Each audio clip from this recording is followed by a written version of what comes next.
Hello. So we are live. Sorry, everyone. We're a little bit late. We were actually having a chat back there, and we forgot about checking the time. So I'm just gonna say hi to everyone in here. We have Marilyn, Little Homestead by the Beach, and Darren, Thorhaven Farm. Hi, guys. Hope you guys are doing great. So if any of you in the chat wants to join now or later, you're more than welcome to. I can share the link. Let me just put it there. Basically, today we're going to talk about our winters here. We're all pretty much in the same, uh, like, growing zone, but we all have our differences in the way that we deal with it and in the climate itself. Um, so here, like, I'm in zone 4A. We just got a big storm, and like I was telling them before the stream, I was trying to feed the rabbits earlier today. I was working the whole weekend, and it was so much snow I had to shovel my way to make it to the rabbits, and I couldn't even see the rabbits. They were basically buried in the snow. So we have Tracy at T-Hand141 Homestead and Anny at Back to Basics Homestead. How are you guys? Hello. How's it going? Hi, I'm Scott. good, thanks. Rambling with the Brums. Sorry. You were just going to say that you're doing good? Yes, well, I don't want to speak over anyone, so yes, I'm doing great. Hi, everyone. Hey, guys. You can tell me to shut up if I'm talking too loud or too much. It's your live, actually. We're your guests. All right. So how about you just tell me a little bit about what kind of winters you guys have? Go ahead, Tracy. Oh, no, ladies first. Ladies first. Okay, so I am in Canada, same thing as Remy. I am in the province of Quebec, but I am like 15 minutes away from the Ontario border. So that kind of changes a little bit my weather. I'm dancing between 5A and 5B, depending on the years. We do have extreme colds, so minus 30 degrees Celsius is something that is very common. I don't know what that is in Fahrenheit, sorry. But I can tell you, same thing. It's cold. Minus 30 is very cold. It's cold. We normally have our biggest cold from end of December till end of February and sometimes in March. And I would say everything freezes before Christmas. Like everything froze this year just before Christmas. That's pretty much it. I would say since it's very cold, I'm a person that loves the heat. So I kind of hide myself inside when it gets too cold. I have a tendency of gathering myself next to the fireplace and do these things, crochet and read and watch, stuff like that. So that's pretty much my climate in the cold. Yeah, I watched the video. You're selling those now, right? I'm trying. Well, not this one. This particular one took me forever to do. So those type, I won't offer it. But I don't know how to present it online. And I don't know which market I am allowed to sell. I know United States and Canada I am. But it's like a logistic situation for now. Yeah. Okay. I'm Tracy Hand. I live in upstate New York. Well, Albany is like a 3-hour drive. I am, let's see, I am closer to Watertown and Plattsburgh than I am to Binghamton. I am in, I believe it's 5A to from 5A to 4. I'm on the Tug Hill Plateau, so if I just go down the hill, it totally changes everything. We get right now. I've got about 2 foot of snow on the ground. So you pretty much need snowshoes. This year has been really. We've only had one real storm going. I don't really like the cold, but when it gets cold enough that, I don't know, there's something about 10 below 0 Fahrenheit and 15 below 0 Fahrenheit, that when you're out there, everything is just so quiet, and you're on snowshoes, and there's just something about it that I love. And then you can come in and curl up to a nice wood stove. True. It's It is really peaceful. The colder it gets, the more quiet it gets. Like, it is true. It's peaceful. There's no bugs. True. No. Yes. Except the ones that come in. I got flies that come in on my wood. I don't understand it. Whether they probably like to lay their eggs and then think they're gonna emerge in the spring, but then you bring them inside, so cuckoo, they come. Yeah. They follow the heat, probably. Yeah, they do. Yeah. So we have a couple of new people. Brigitte, bienvenue. Hello, Brigitte. Welcome.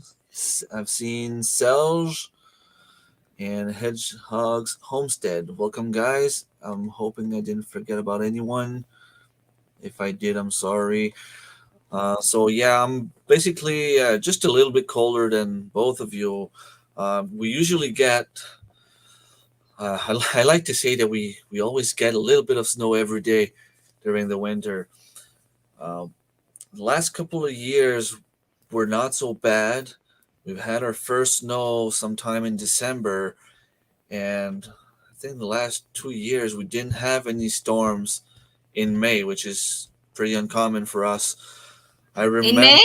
You have storms in we May? have storms in May. Holy It's not like many storms. I can't say we have many storms in May, but there's always like that one little storm, like between maybe 5 to 10 inches, that when you're tired of the winter, you're finally seeing some green, you're gonna have one last storm. The last 2 years were not that bad. We've had close to 20 Celsius at the end of April, which is very, very uncommon. And 51 degrees in Tennessee. That's way warmer than what we have here. Wow. I remember that. Last year we had like a 20-degree average week. And then we went down like super, super, super cold. I think it was like end of March or beginning of April. I was in my t-shirts and shorts outside, and then the week after that, we're back in pants and like we've had a heat wave in May. I think it was last year or the year before. I can't remember. It's either it's not that uncommon to have snow like at the beginning or middle of November. Usually, when Halloween passes, we know we're gonna get snow soon. We have deer hunting season, which is the last week of October. And it lasts for 4 weeks, so it's usually the first 3 weeks of November. And I've seen it where by the second, third week, we have about a foot of snow. But that wasn't the case in the last 2 years. So, yeah, we usually can't. We don't even start thinking about planting until the middle to the end. It used to be up where I used to live in Port Leyden. It was the Memorial Day. But now up where we're at now, because we moved south quite a ways. It's the middle or end of May. Same thing here. I used to plant around the long weekend of May, if that's the one you're talking about. And I got caught with my pants down 2 years back.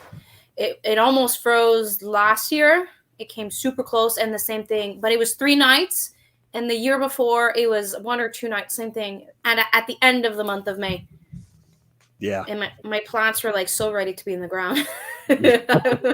Yeah, but at the same time, we've had some frost in the middle of July a couple of years back. So it's so unpredictable. It's hard to, you're trying to. I wasn't gardening, so I don't remember.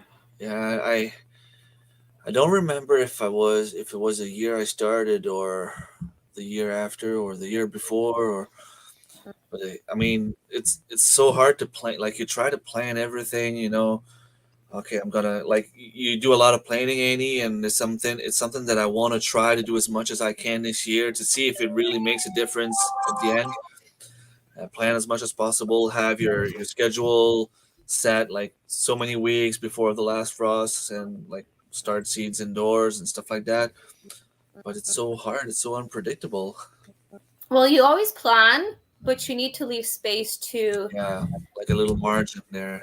For the weather, for your health, for life, for if you have kids, life plus kids, and there's so many things that could go wrong and things that you don't plan. You have to keep space for that too. Oh yeah, always. So I'm getting some feedback. I don't know whose mic it is. Is it you? Did you move your speakers, Tracy, or? I don't have speakers, so it's not me. Let's see here. It was fine. It's just for the last couple of seconds. I don't know if something moved somewhere or. Can you hear me now? Yeah, I hear you fine. It's just it was a little echo in the background. Oh, I'm not using earphones. I got the dampening. I can put my headphones on. No, it's all right. I think it's fine now. Just I was Okay. wondering if something moved or. So the next question I had for you. Okay, you were going to say something. Go ahead. Sorry, I don't want to interrupt. Bridget said, "Don't forget to do the thumbs up." Yes, absolutely. Next question I have for you guys. Is there any activities you like to do in the winter? Sleep. I keep telling my friends that if I ever reincarnate in something, it's gonna be Black Bear because he sleep throughout the winter. Yeah, I would rest. I would say rest. Not necessarily sleep, but rest, because I actually go crazy from. Because everything now is so different, but let's just say it was not an average normal year. I would be ready now at the end of January, and my season starts in mid-February, and then it goes crazy from March till first frost. So I would work 10, 12 hours a day, nonstop, no breaks, 7 days a week. So rest is definitely something I prefer doing during the winter. Especially since the kids go to school now. Yes, all my kids. Yeah, all my kids now. We're supposed to go at school full time. That didn't happen. My youngest is part time, but it still gives me like partially rest. I don't have all the time in the world I was planning, but it's better than nothing. At least even if you just get the 1 hour a day extra than what you usually get, I mean, you take what you get. Yes. Yeah. Yeah, I like to snowshoe, and it's a great time to mark my property lines and stuff like that. But for the most part, it's trying to acclimate to being indoors a lot more. Door in his hot tub. There you go. with a glass, with a special glass. Epic moment. But yeah, because honestly, I like to go through my seeds. In fact, I'm going to be pulling my seeds out here shortly. I want to use up some of what I've got before I order more, but I'll probably end up spending more for more anyway. But yeah, between snow removal and trying to take care of the chickens and stuff, and just keeping it warm in the cabin, that keeps me fairly busy. And I like it all pretty much. Hi, Cindy Squirrel. It's quieter for you. Oh, sorry. No, I was just saying hi. Go ahead. So it's quiet time during the winter. Yeah, pretty much. I'm a lot more. This year was kind of weird for me because my wife was sick during the, right before Christmas. She got really sick, and the cancer ended up taking her. But so that was different for me. This fall was really intensive tending to her and stuff. But for the most part, it's just calm down, relax, and try to plan for when I can get outside without shoveling. Yeah. Well, it is going to be a different year for you. It's going to be your first year without your wife. Yeah. Yeah. So it's a year of healing and growing at the same time. Yeah. Quite literally, yeah. which without her cooking, hopefully I'll start shrinking a little bit now. Hi, So Lori's World. So you're saying that's because of your wife that you gained a couple of pounds? I was quite skinny when we first got married 26 years ago. That's all I'm saying. I'll let you draw the conclusion there. She loved to cook and she was really good at it. But yeah, It's gonna be an adjustment for everything you grow in your garden and everything. I don't know, like how much you hunt, or it's gonna be a difference in the freezer. You don't need to fill the freezer as much as you usually would, or maybe it's gonna be a little bit easier, I guess, on that end. If you struggle to fill the freezer for the year, you won't have to worry about it as much. Yeah, it's definitely shown a difference because my eating habits are very calm compared to her. Where I don't know, women like 3-course meal, vegetable, meat, and whatever. And I'll just like for dinner tonight, I'm doing bacon, and I might do a couple eggs. The hungry man dinner. Yeah, there you Bacon go. is always good. Yeah. Well, I think it's in our gene. Like when I cook, I try to make it. It's my family, so I try to make the best recipes so that my kids enjoy it, my husband enjoy it, and it's a family meal. It's a family tradition. It's probably the only meal that we actually all sit down and be together. So it has to be, well, not has, but I try to make it as fun and yet healthy too. healthy. To make sure that everybody gets what they need. Not all the kids love the vegetables, but they're there. Take care, Darren. Going to Hope eat, you guys. come back. Bon appetit. And if I am to answer the question I asked you guys, the only thing I like about winter, like you said, I mean, it gives me a little bit of time to rest. But with animals, there's no rest. The only thing I like to do in the winter really is to go put like rabbit snares and stuff like that. But we always have snow, so I know my snares are probably buried like in under 2 feet of snow right now. So as much as that is fun, the rabbits are so rare nowadays around here that I mean it's not even, from what I can see this year, it's not even worth it. But even like I said, if you put snares every couple of days, you have to go and make sure they're all set up and all the rabbit tracks are gone. So it's basically remove them, put them somewhere else, and hope it doesn't snow. I used to go ski, like I used to ski with. Well, I had snow blades. We have a mountain, the one I went up, Sugarloaf Mountain, the other day. On the other side, it's actually like a provincial park. But I mean, it's not the way it used to be. I mean, I got older, so the kids there got younger, and I don't know, it's not the same feeling anymore. And it is expensive. Oh yeah, well the price, like I brought my kids tubing. You know those big tubes you sit on and you slide. It cost like a fortune. I only had 2 kids, I think, at the time. It was ridiculously expensive, and some places don't let you bring your lunch.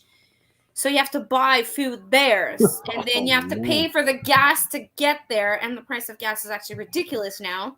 Yeah. So those types of family fun adventures, we no longer can do it. I remember when I started skiing, I bought my snow blades for, I think they were on sale for $200. I purchased my pass, my yearly pass, for $100, and one of my friends gave me a pair of boots. So for $300, I was all set up to go ski whenever I wanted. Now, if you want to go, I think for just like the one day, I think it's like $60, 75, $80 if you have to rent the whole equipment, and it's just for 4 hours. It's crazy. Yeah. Those type of activities, I no longer do them. Like we have snowshoes. We used to go and put the kids in like a traîneau. Little a sled. sled. We put the kids in a sled, and we would just put our snowshoes on or just go for a walk. But it was like 10 minutes in, and then the three of them would like, and then it's like disturbing nature more than actually enjoying the nature. So that was like kind of put on hold, and the kids are like at an age that they want to play with their friends more than they want to do family activities. Mm-hmm. So basically, it's just like for us, winter, it's just taking care of the house because there were so many things neglected during the summer, and doing the projects that we couldn't do, like renovations or move things around the house, stuff like that. For us, it's quiet. I don't like that it's that quiet. Obviously, with everything going on, it is quieter. But I feel like the word of the hour for us in the winter is rest more than we can. Yeah. I will be canning. Next year, I plan on doing all the pressure canning in the colder months because like it heats up the house like crazy. Mm-hmm. With the we have a gas stove and then the oven and stuff like that, so I prefer doing the canning during the colder months. Well, the pressure canning, because it is for a very long period compared to water bath. So that's pretty much what I do during the winter. Well, obviously I do these things. I crochet, and I learn new skills also. I try to add new skills every year. This year I am trying to read about winter sewing. Yeah, that's something that's very new to me. Also, I've seen it done. I think it was like at the end of last winter, the last year, but I didn't really get into it. I didn't really like worry about it much. Like I saw it, but it was just like okay, something for later in the future. But this year, I've seen it more and more, and it's something that I really need to try. Oh, Well, I've read about it. Ironically, 2 years ago, I wanted to try it. And I don't know if it was a cult or every time I was asking questions to people, they were so rude to me. They're like, well, do your reading. I'm like, well, I want to do my reading, but I want you to help me to point me in the right direction. Right. Like, I can read for hours and my time is super, super, super precious. So if you can point me in the right direction, like a blog or a video, and from that point, from what I don't understand or have more questions, I will Google it. But like no one would give me the basics. And I saw on another channel 2 people do it. And I don't know for what reason I Googled it. I Googled the same exact thing I did 2 years ago. And there was a blog post about it. And it was very informative. And then from there, I was able to fill in the blanks of all the questions I had. And this one actually was giving estimate dates to sew with my zone. So I kind of have like a direction to use. And I also understood that it was an experiment. So what she says, it's not like an actual step-by-step guide. It is guidelines for you to try it, and then you will adjust year to year. So I kind of find it interesting that I was not able to find information 2 years ago, and now I can. Maybe because many people are gardening again and don't have the space nor the budget to do the lights and the indoor setup. So winter sewing is more accessible second to new gardeners. So I've heard it works better with, like you said, perennials, but I've heard also with herbs and stuff like that. If you plant herbs, perennials, flowers, some types of flowers, all the cold hardy crops. And depending on where you go for information, some people do it with tomatoes and peppers. But I wouldn't feel comfortable with tomatoes and peppers because they would sprout and then you would have to bring them back inside. Yeah, there's a danger of them freezing. Yeah. So I don't think I would, if ever I am successful, I do not think I would do it with anything else than cold hardy crops. Yeah, I want to try it with just a couple of herbs just to see if it really makes a difference. Like maybe plant some inside under the light and some like directly outside and see which ones do better. Yeah. Well, that's what the blog post said. You have to do what you have to do to understand it. So like you have the basics and then from there you do your own experiments. Obviously, we could be neighbors like from a couple streets down and we can have like a microclimate within that kilometer. So what works for me won't necessarily work for you. I missed something in the comments. Someone was asking a question. This one? Anybody who says that it's not secure. Yeah, what does that mean? Did I miss anything? No, I think did he take that one? I think Anybody who this was. says it's not secure and what they know. Maybe Hedgehog, can you explain a little bit your question? Question or comment? Yeah, I'm Question not or sure I comment? quite understand. It might be just a word missing, and sometimes it's just, or it's just Yeah. Sunday night and I'm tired. My fingers move a lot faster than my brain a lot. Little Homestead by the Beach said something. I try to do things in the winter, but winter blues are real, and with the cold and last, it's true. Yeah, there are struggles also in the colder months. Like for me, being busy, and then the next day, boom, nothing. You kind of get lost. I remember in September, October, I was like, come on, like what am I supposed to do? Like I didn't know what to do with myself because I was busy all the time. So it takes a period to actually adjust to the new schedule and then do the rest. You mentioned microclimates. I've actually been looking into microclimates within my garden each year, like taking a tall plant and using that to create a microclimate that will partially shade a shade loving plant. Yeah. It's pretty cool.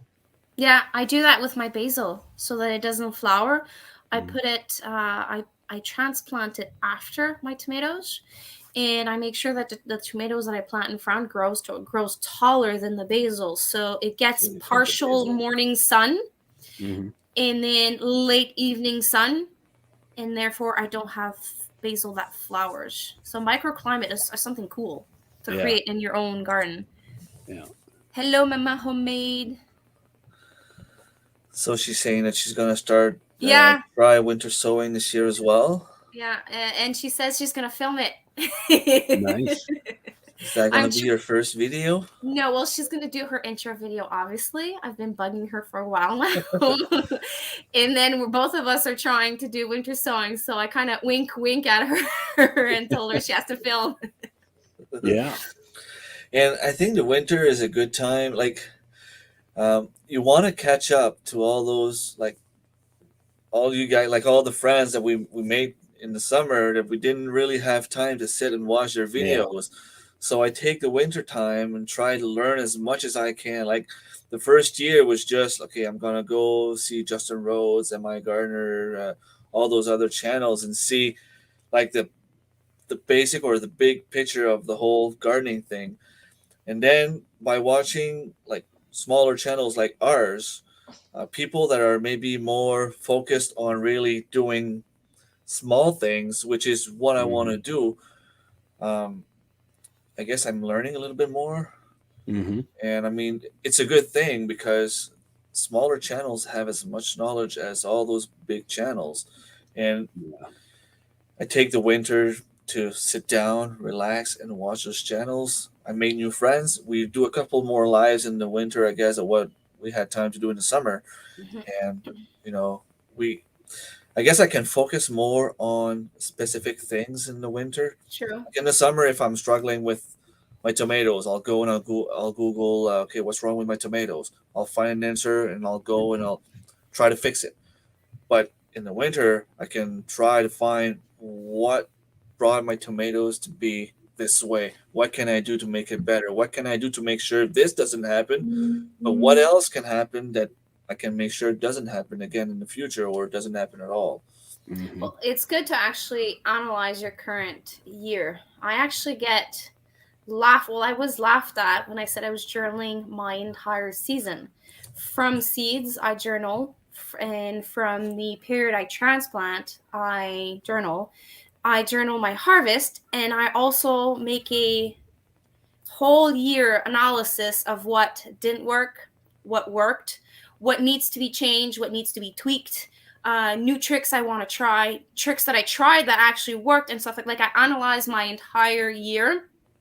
And then when it's fresh in my mind, I make a plan for next year. It's kind of the closure of my season. So like this year, I'm starting my 5th season of homesteading. And I have a better knowledge of going in this year because I took that time.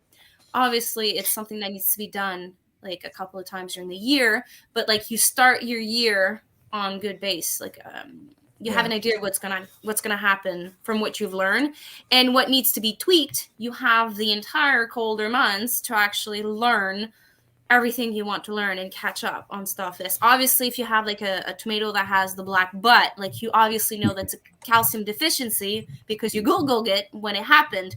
But then, like he said, you can go on YouTube or Google and then find out how to prevent it. Mm-hmm.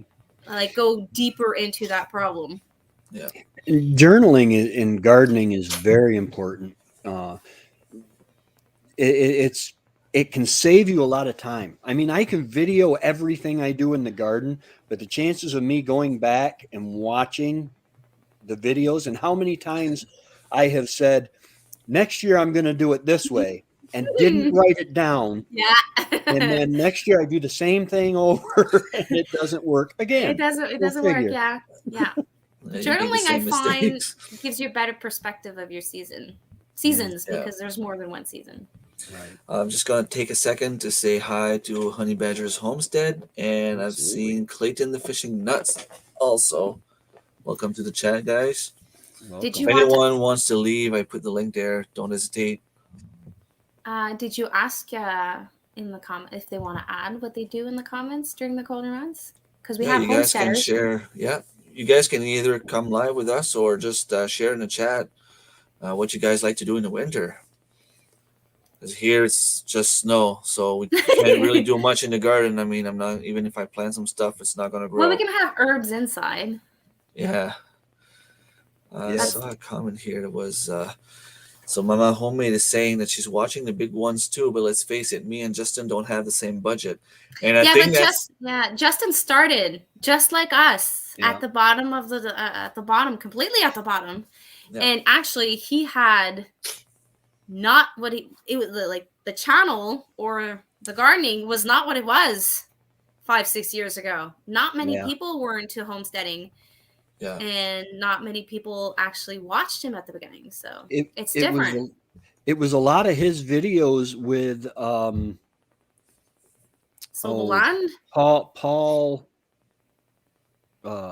I forget his name. Which one? With the Back to Eden Garden. It was a lot of Justin's videos. Yes. With Paul and the Back to, and then Joe Salatin. Yes. And yeah. Now I don't have his budget, but I still follow him because one day I'm going to, and I'll be able to look back and find mistakes. I like the channels that show when they make mistakes. Yes, it's I tried this and it didn't work. Mm-hmm. You know. Yeah. And I think, like you're saying, Annie, yes, like Justin started at the same point as us, but like you said, back then there wasn't as much. Maybe not homesteaders, but people were not as interested in that kind of stuff than they are now. So now it's booming. He worked hard. I'm not going to take anything away from that. He's worked very hard. I've seen a couple of his live streams, and I mean the struggles. If you've seen the TV show he got out called Rooted. Yeah, Rooted. I mean, he's had a struggle.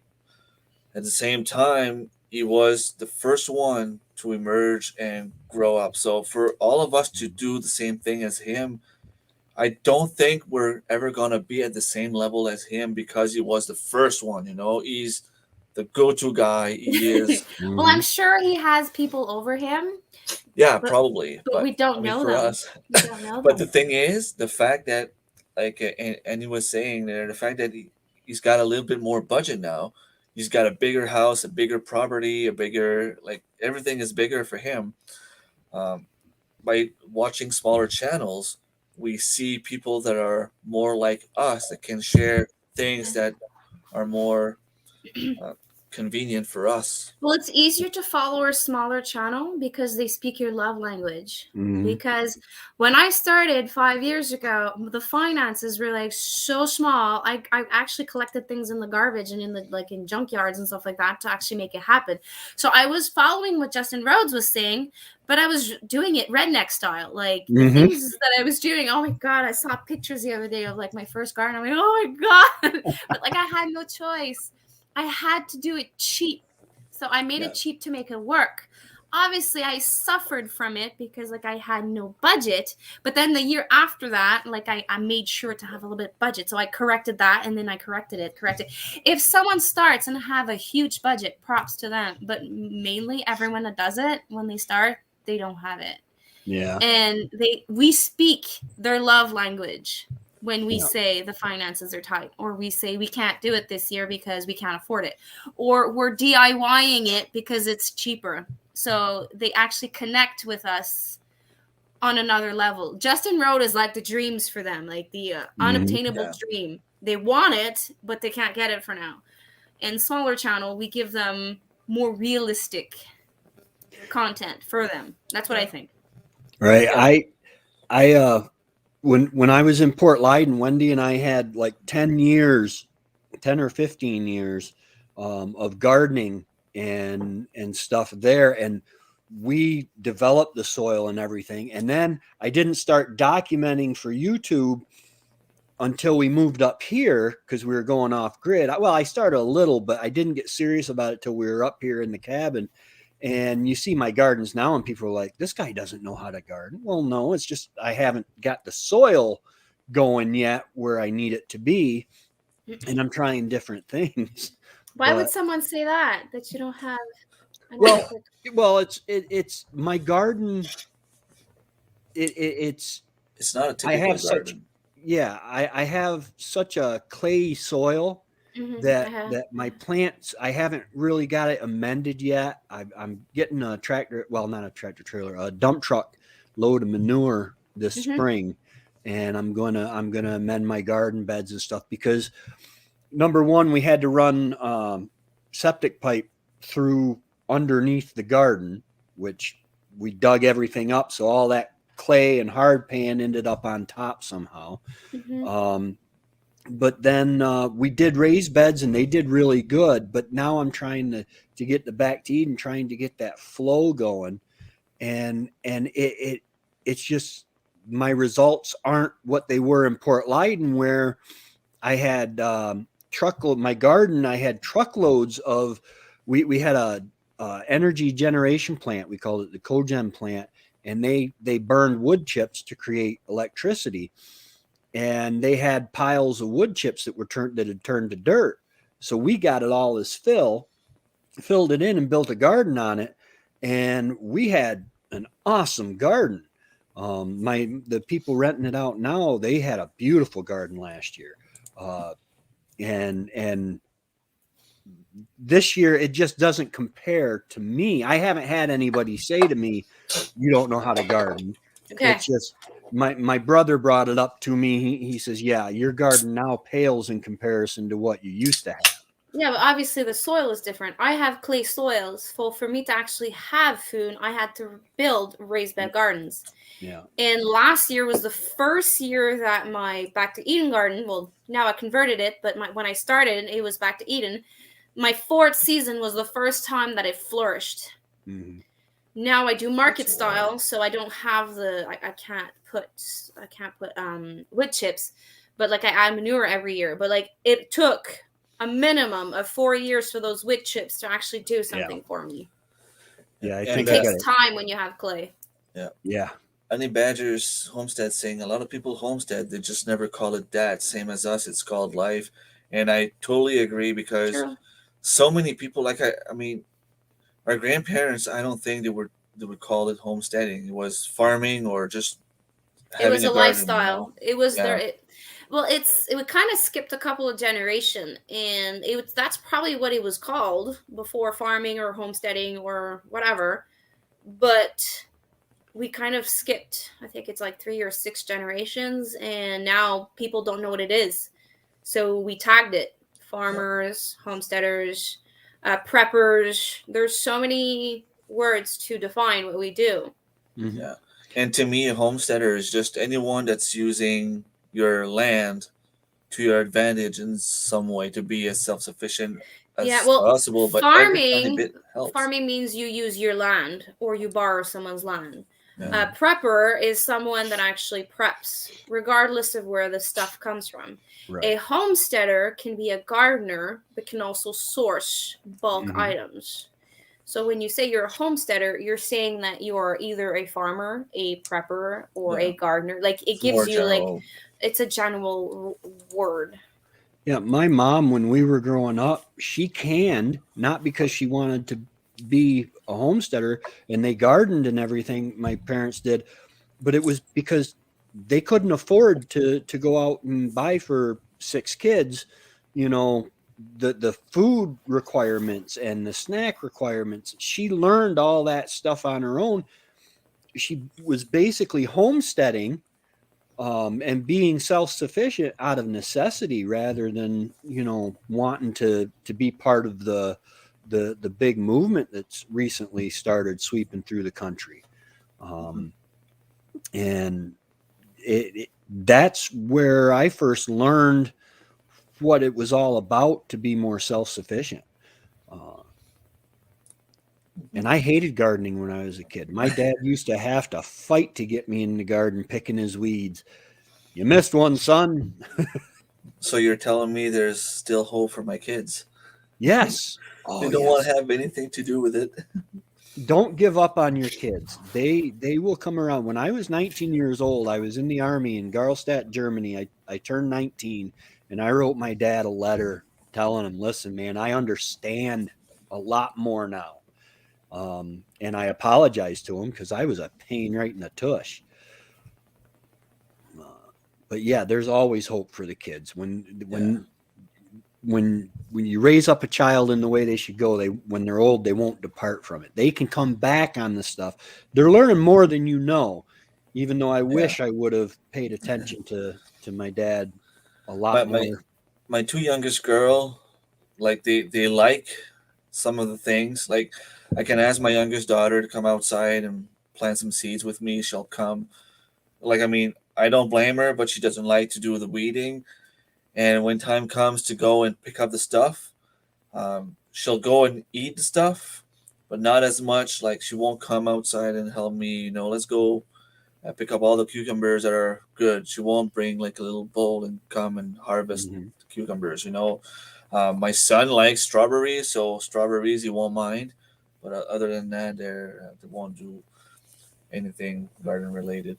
And like we're talking about homesteading, my grandparents used to have a garden, and for as long as I can remember, until they got older and couldn't do it anymore, they had this maple syrup little shack there, and we would go there and have maple syrup, like palate licking, and Mm. the toffee and all that there. And it was my grandfather was doing everything on his own. It's I remember, I'm sure his sons would go and help, because I remember my uncles going and cousins, and like I remember going also to pick up the little buckets and do the whole thing. But it was mainly my grandfather doing the whole work. Your friend Clayton, the fishing nut, asked the question. Lower, a little bit lower, Lower. a little bit lower. 2 comments lower. Yeah. I'm not sure if I made it clear, but homesteading is a lifestyle that actually has many things. You can either be a farmer, you can actually garden, you can raise your own animals or hunt, but it just means that you source either on your land or you outsource by buying bulk and you process it. So homesteading is really a lifestyle. It does not mean that you take it from your own land. You can cut your own wood on your property And to, be a you know, homesteader. yeah, be Yeah. considered some like a homesteader. You can just garden. You can just anything to make yourself more self sufficient. Yeah. Is It's considered homesteader is homesteading. self-sufficiency, but the word is Yeah. like a taboo. Like, you're not supposed to say that word. Yeah. Spit out. You're self-sufficient. Don't say it. Yeah. Wikipedia says homesteading is a term for a lifestyle of self-sufficiency. It is characterized by subsistence agriculture, home preservation of food, and may also involve the small-scale production of textiles, clothing, and craft work for household use or for sale. So that's kind of modern day homesteading in the gist. You're trying to be more self-sufficient instead of being just a consumer. You're producing. Try to do your own.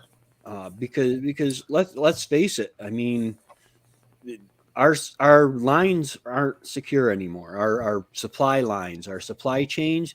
You don't know if you're going to find toilet paper when you go to the store anymore. So learn how to use moss. There's a lot of good comments. I don't really. I mean, we're getting off topics once in a while, and I don't really.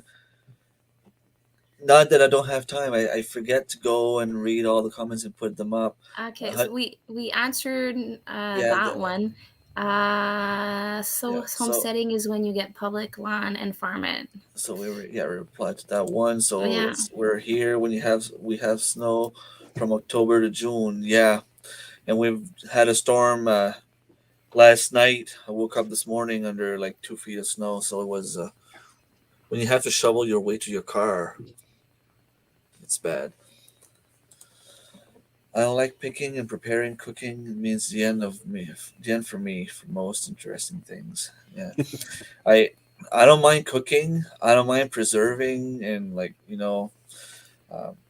blanching the vegetables because I freeze most of my stuff. But it's very exhausting when I did my 80 pounds of fiddleheads. I went to bed. My legs were hurting because you're standing up at the same place. That's a lot of fiddleheads. Oh yeah, it was. It's fun. I want to go. It is exhausting. It is like you have to take the time to harvest it, wash it, take care of it, and then process it. And then after processing it, either if it's blanching or whatever way that you preserve it, you have to store it. So it is a long process. And the thing is, though, is it's safe food, and when you eat that, I remember meals sitting around the table thinking, and we were talking. We grew everything on the table. Either I got, we were eating venison, and I had gotten the deer, or everything on the table we had provided, right down to the butter at times, because Wendy used to like to make butter, and it's a sense of accomplishment. It's healthier for you, and it's just knowing how to do this stuff. If things ever do get bad, you're one up on it. I do get emotional when my entire meal is from stuff that I've made. Like I don't have dairy, but let's just say I cook my turkey and then my potatoes, my carrots. I always get emotional. It doesn't get old. It's so empowering. Yeah. I don't have dairy either, but my sister-in-law used to have goats, and we would get the let's see, I'm in New York, so we would get the goat milk for the chickens because it's good for the chickens, and some of it might end up churned into some butter.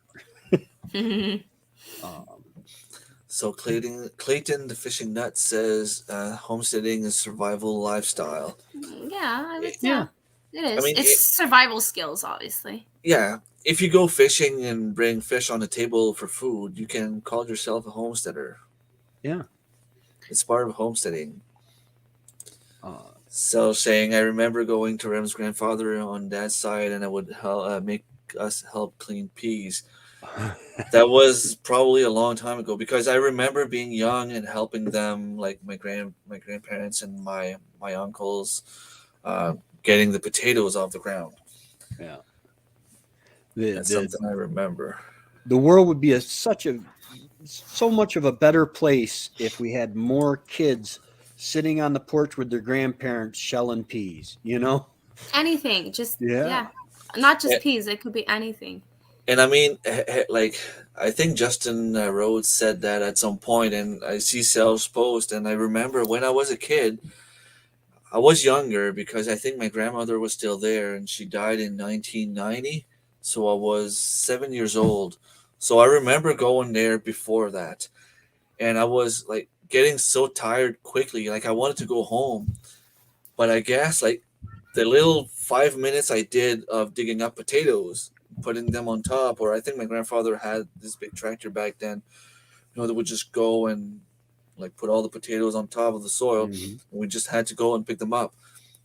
Um, I mean, every little bit that I did back then, even though I was tired and sick of it at the end, it's all good. It's all learning experience. It's all like part of the learning curve, I guess. Like if my kids, my youngest son wants to come and only harvest the strawberries, well, so be it for this year. Let's hope next year you'll do the blueberries also. Like Mhm. one step at a time.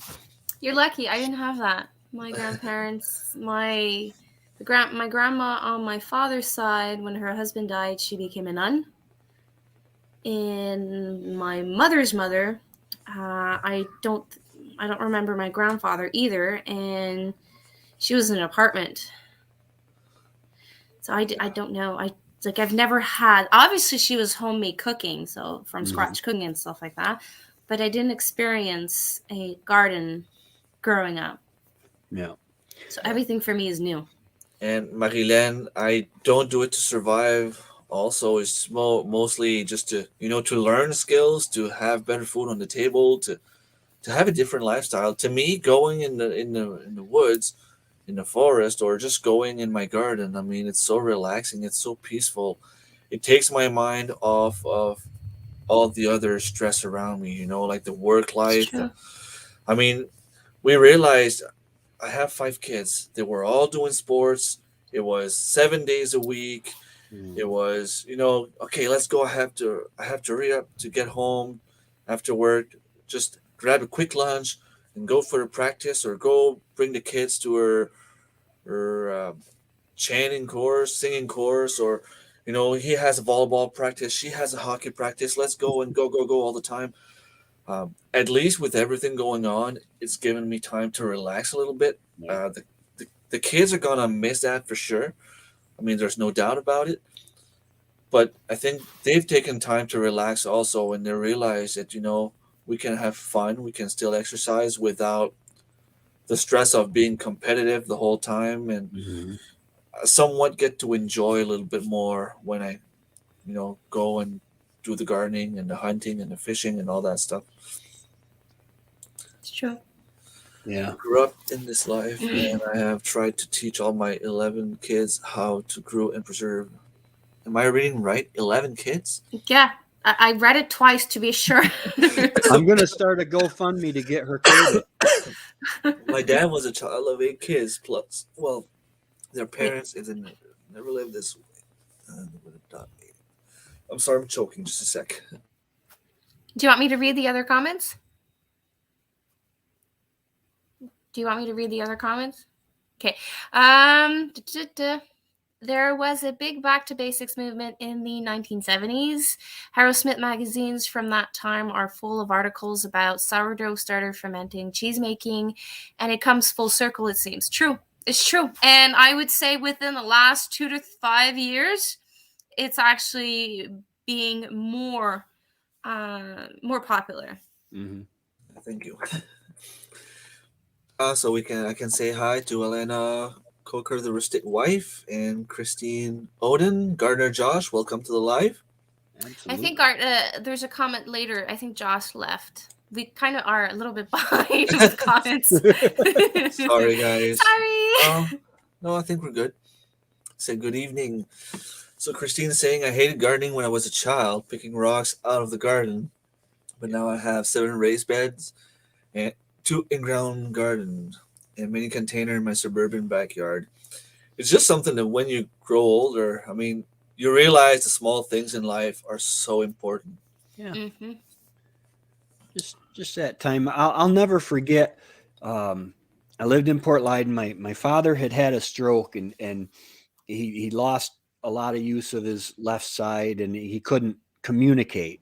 But he was in there, he just couldn't form the words he wanted to say. And I took him down to show him my garden. I took him on his 4-wheeler, which is mine now, and I we sat there for a minute, and he was like, yeah, telling me, I think, that he really liked my garden. And then all of a sudden he tried to start. He was still sitting on the 4-wheeler, and he was trying to start it. And I said, okay, Pa, I'll start it. I'll put it in first gear, but you got to let me, you steer, but I'll work the gas. He pulled over to my cherry tomatoes growing along my fence and just started picking them one after the other with a big old grin on his face. If I hadn't had a garden, I would not have had that moment with my father, that Precious. yeah, absolutely. Absolutely. Because you're saying that, and I mean, my grandmother is going to turn 87 or 88 in a week from now. Well, happy And I mean, birthday. she's getting to the point where she's starting to not recognize everyone in the family. So I don't know if she would even recognize me. But it makes me, remember the good old days. Like I remember playing cards with her, but I always have that image of my grandmother, holding me by the hands, going in the garden, and I was always asking, "Can I eat a carrot?" And she would tell me they're not ready yet, and I would like, "I don't I don't mind, I want one. care. They're I so want a good." Like carrot. even if it was just like small carrot, I wanted one. So that's always going to be in my mind, and my grandfather with the maple syrup is something I will never forget. My kids don't really help me in the garden, but I started really interested to garden around 20, so they have time. Yeah. E- every step you do today will probably be like a giant leap in a couple of years. Well, it's like that saying with trees. You don't plant trees for yourself. You plant trees for your children and your children's children, so on, so on, so on, so on. So you might reap, or maybe not you, maybe later on, your the generations after you will reap from what you taught one of your child or whoever wanted to learn. Or even if it's your niece or your friend, a friend of your kids, you don't know how much you can have an impact on someone. My kids, when they bring friends, they're super happy to go in the garden, and they're like, Mama, can we go in the garden and grab some peppers and some ground cherries? And they're actually, some of their friends are like, can we have some too? so so they actually have that experiment that their parents are not necessarily giving them. Yeah. They might remember it when they get older. Well, and they'll think back to, man, I remember picking oranges off an orange tree that grew in Florida. When I lived in Florida with my father, we'd go and we'd pick oranges. Now I know it was an orange grove, and we probably weren't supposed to be there. But but we would pick oranges and eat them right off Oh, that the must have been tree. delicious. Oh my And God. that flavor and everything, there's just nothing like something fresh picked off the No. tree or the plant. The flavor is just amazing. And I'm yes, just it is a lot of work. it's true. It's a lot of work, but in the colder months we don't work, or we work Yeah. little. Yeah. So you kind of have like this dense schedule during the, I would say, late spring, summer, and then early fall. And then you have like a good 4 months that you can rest and enjoy, Yeah. like enjoy the downtime. Yeah. I read all the comments. I think we're up to date. Oh, I can't hear you, Remy. We can't hear I was you. on mute. All right. Oh, So I wasn't okay.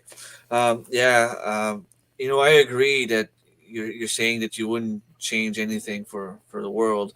Back, like I keep saying in every live stream I go to, basically that a couple of years back, you would have told me that I would be homesteading, gardening, and having my own animals. I I would would have think you're called you crazy. crazy. Yeah, and the more I do it, the more I fall in love with it. And you know what? I think that one of the things that I like the most is being independent from everything else.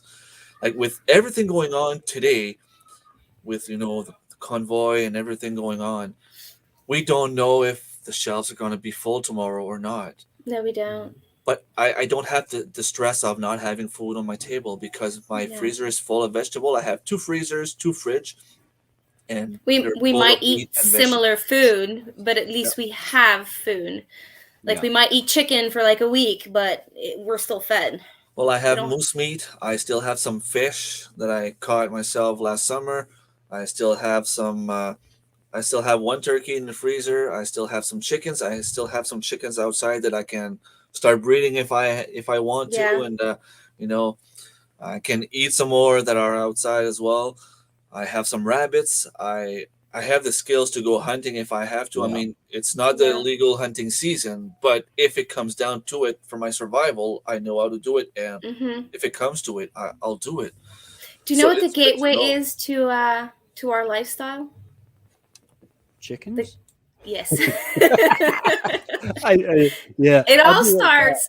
Every single person I convinced to start with chickens, all of them are doing something to be self-sufficient, like in a small or big way. And I was most of my best friend Marie Claude, when she was in my village, I was convincing her get chickens, get chickens, and she did. A year after, she tells me she's moving, and she's moving onto a farm. Yeah. So I kind of made this happen for her, but it was her dream to be self-sufficient. But it's the gateway drug to this lifestyle. Oh yeah, Chickens, it starts with bees. chickens and We went chickens, bees, and then when we got up here, we wanted more.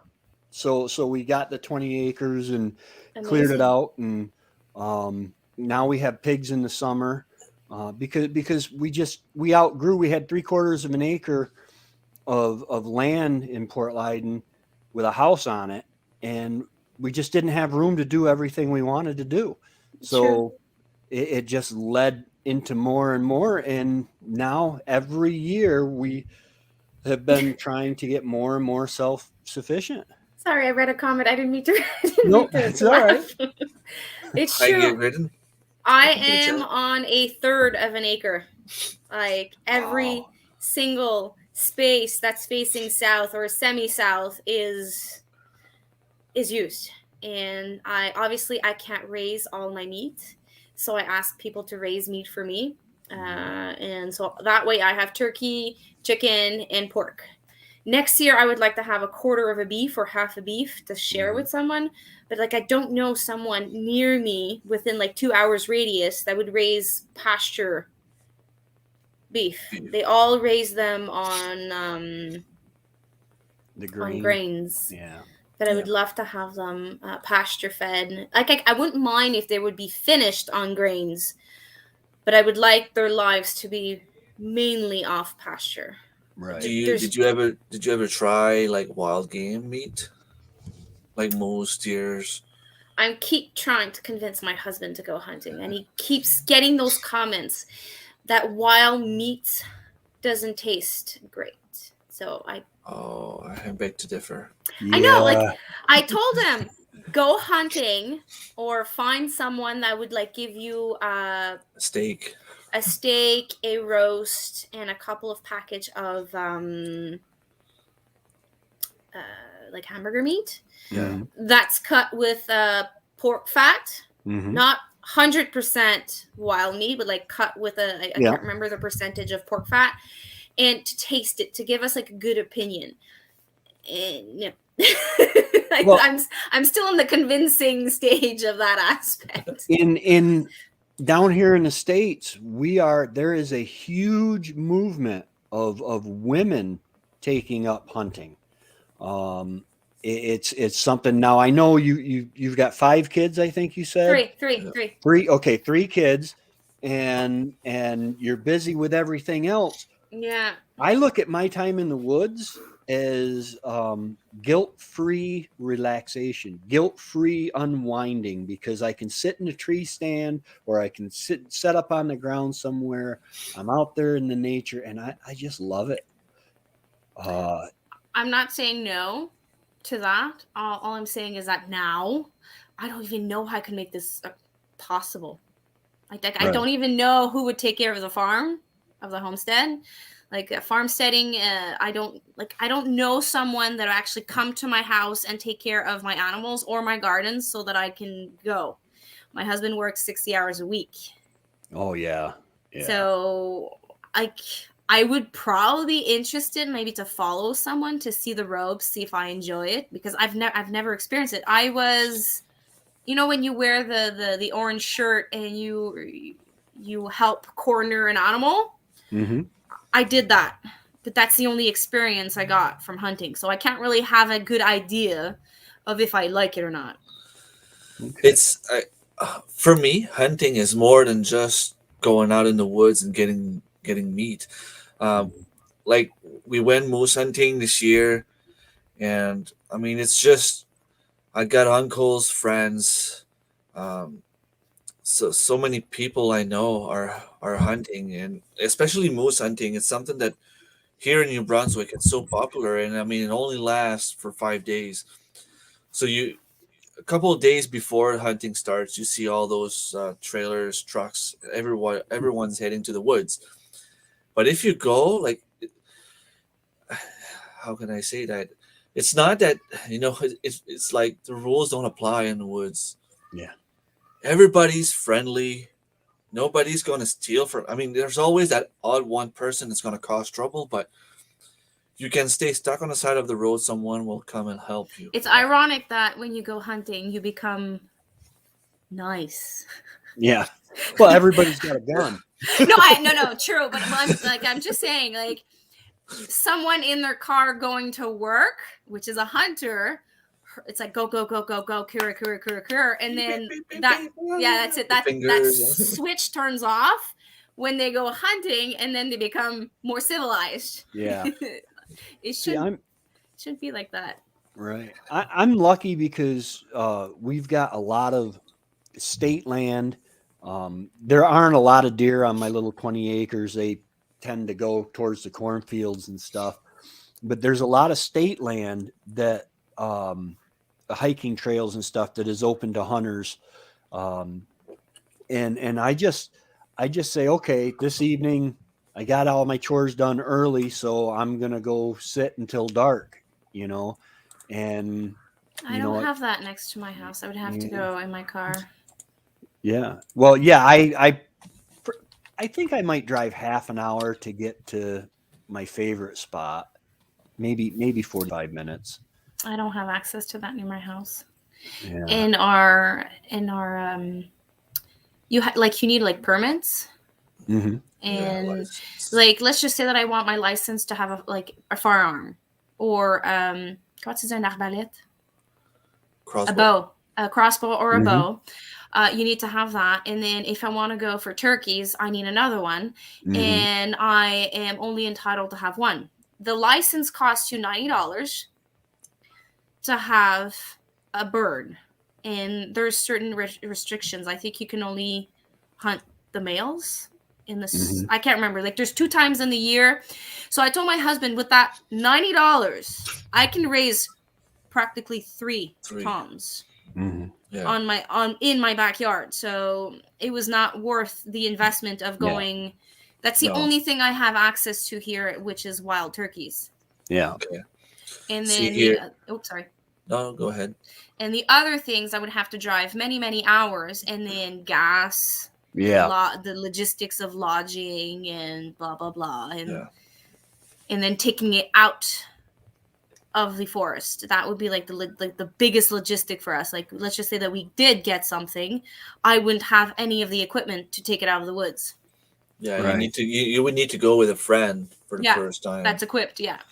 And for me, it's easy because my dad owns like this big, I think it's like 40 feet trailer. So we go there. We can easily fit my mom, my dad, my brother, and I. We were there, and we were. There was so much space. Like we wouldn't walk on each other's foot. But you're not there the whole time either. But lodging actually helps you a lot to save. Yeah. So it didn't. Beside paying my part of gas for the generator, it didn't cost me much. plus my dad is the kind of guy that, okay, I made a flat tire, you got unlucky, I'm your dad, I can I afford it this remember year that. for you. Well, I mean, I had to take the gas from the tanks we had aside for the generator because I was low on gas, and he's like, just take it, put it in your Jeep. I'm like, okay, but how many liters you had in there? And he's telling me, and okay, well, that's like $40 of gas, so I owe you $40. I'll go and fill them up later if we kill something, or when it's dark we can't hunt, so I still have time to go. And he's like, no, don't worry. Yeah, well, it's But your dad, obviously. yeah, but Right. even without that, I think that for me anyway, um, having a moose. I mean, this year I've got over 400 pound of moose. Too bad you can't ship some to my house. Yeah, I wish I could. I wish I could.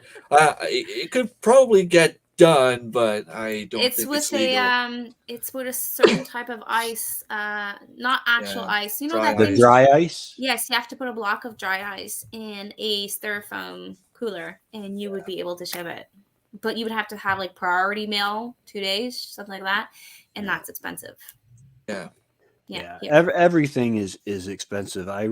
The hunting licenses here went up a lot. I'm very blessed because of being a veteran. I get a huge discount. Um, I don't know. I've never tasted it. Sorry. what? I was reading the comment. Oh, nothing. Oh, yeah. I don't know. If Don't- Well, it's like rabbit. I think Remy and I were talking the other night with rabbit. If it's cooked right, it is delicious. If you get somebody that doesn't know how to cook it, It it can can get really dry, turn you and off. my Yeah. first one was like that. well, I it has a little, like, of course, it has a wild taste or tough taste, Yeah. but I tried. I mean, I can't say I tried because I've had beef before, but I had a beefsteak a couple of years back, and I couldn't even eat it. Like, it had no taste. To me, it was just like, bleh. Well, Why would it, I eat that? It's like eating cardboard. Like, slow cooker is the way to go. yeah. Same with And any wild meat, I guess. yeah, You put and the right I slow spice. cooked it in an easy recipe that I would use like normally chicken, and I just made sure that it was there was a lot of liquid and Yeah, if you cook moose in a stew, you basically can't tell the difference. And I mean, we eat grind meat so much here. Like, we'll do nachos and put moose in it. We'll do like shepherd's pie. We'll do put you moose cut meat. yours with pork? Nope, it's No. straight out moose. I've heard that when you start with wild meat, you should cut it like hamburger meat. Like, is that true? Like, to get more, like, the transition part of going wild meats. I don't know. I I think started with it's wild meat. Yeah, but you were yeah. raised like that. I was not raised with wild meat. Yeah, I think some of it is like with hamburgers when you grind your meat, putting the pork in there. Some of it is because like the white-tailed deer are so lean that it's hard to get a patty to stick together if you don't add some kind of other fat in there. But the moose is considered a fatter meat than deer, E- I'm not or it's sure. the more same than thing. deer. I'm guessing it's. I think that the moose meat is probably a little bit more lean, but there's not a True. big difference. Okay. It's So not a that big would difference. explain why people are cutting it a little, like adding a little bit of that fat, just so Yeah, that it creates that patty. and And the deer has flavor. little like paste taste to it. Like, when you not taste, but when you eat it, you feel like little paste on your tongue after. It's like, I don't know. It's hard to explain, but deer meat is my favorite meat. I don't have it enough. They're Okay. too rare here. So I have to add that to my list of things I have to try. Yeah. Even if you can find, we have butchers around where we take our pigs and stuff, and they Mm-hmm. do deer meat. They actually you'll get hunters. They can't sell them the meat, but they can donate the meat or whatever. Okay. We get people coming up from the city just for the experience of the hunt, and they don't want to take it back with them. And so you Whoa. can buy. Plus, we have a lot of deer farms starting, so you can buy the kielbasa and the deer steaks and stuff like that. From all that, what did I do? Come unplugged or? No, you're good. I hear you well. Yeah, it's my. Your light. Yeah, my light died. Oh well. Won't be the first time I'm in the dark.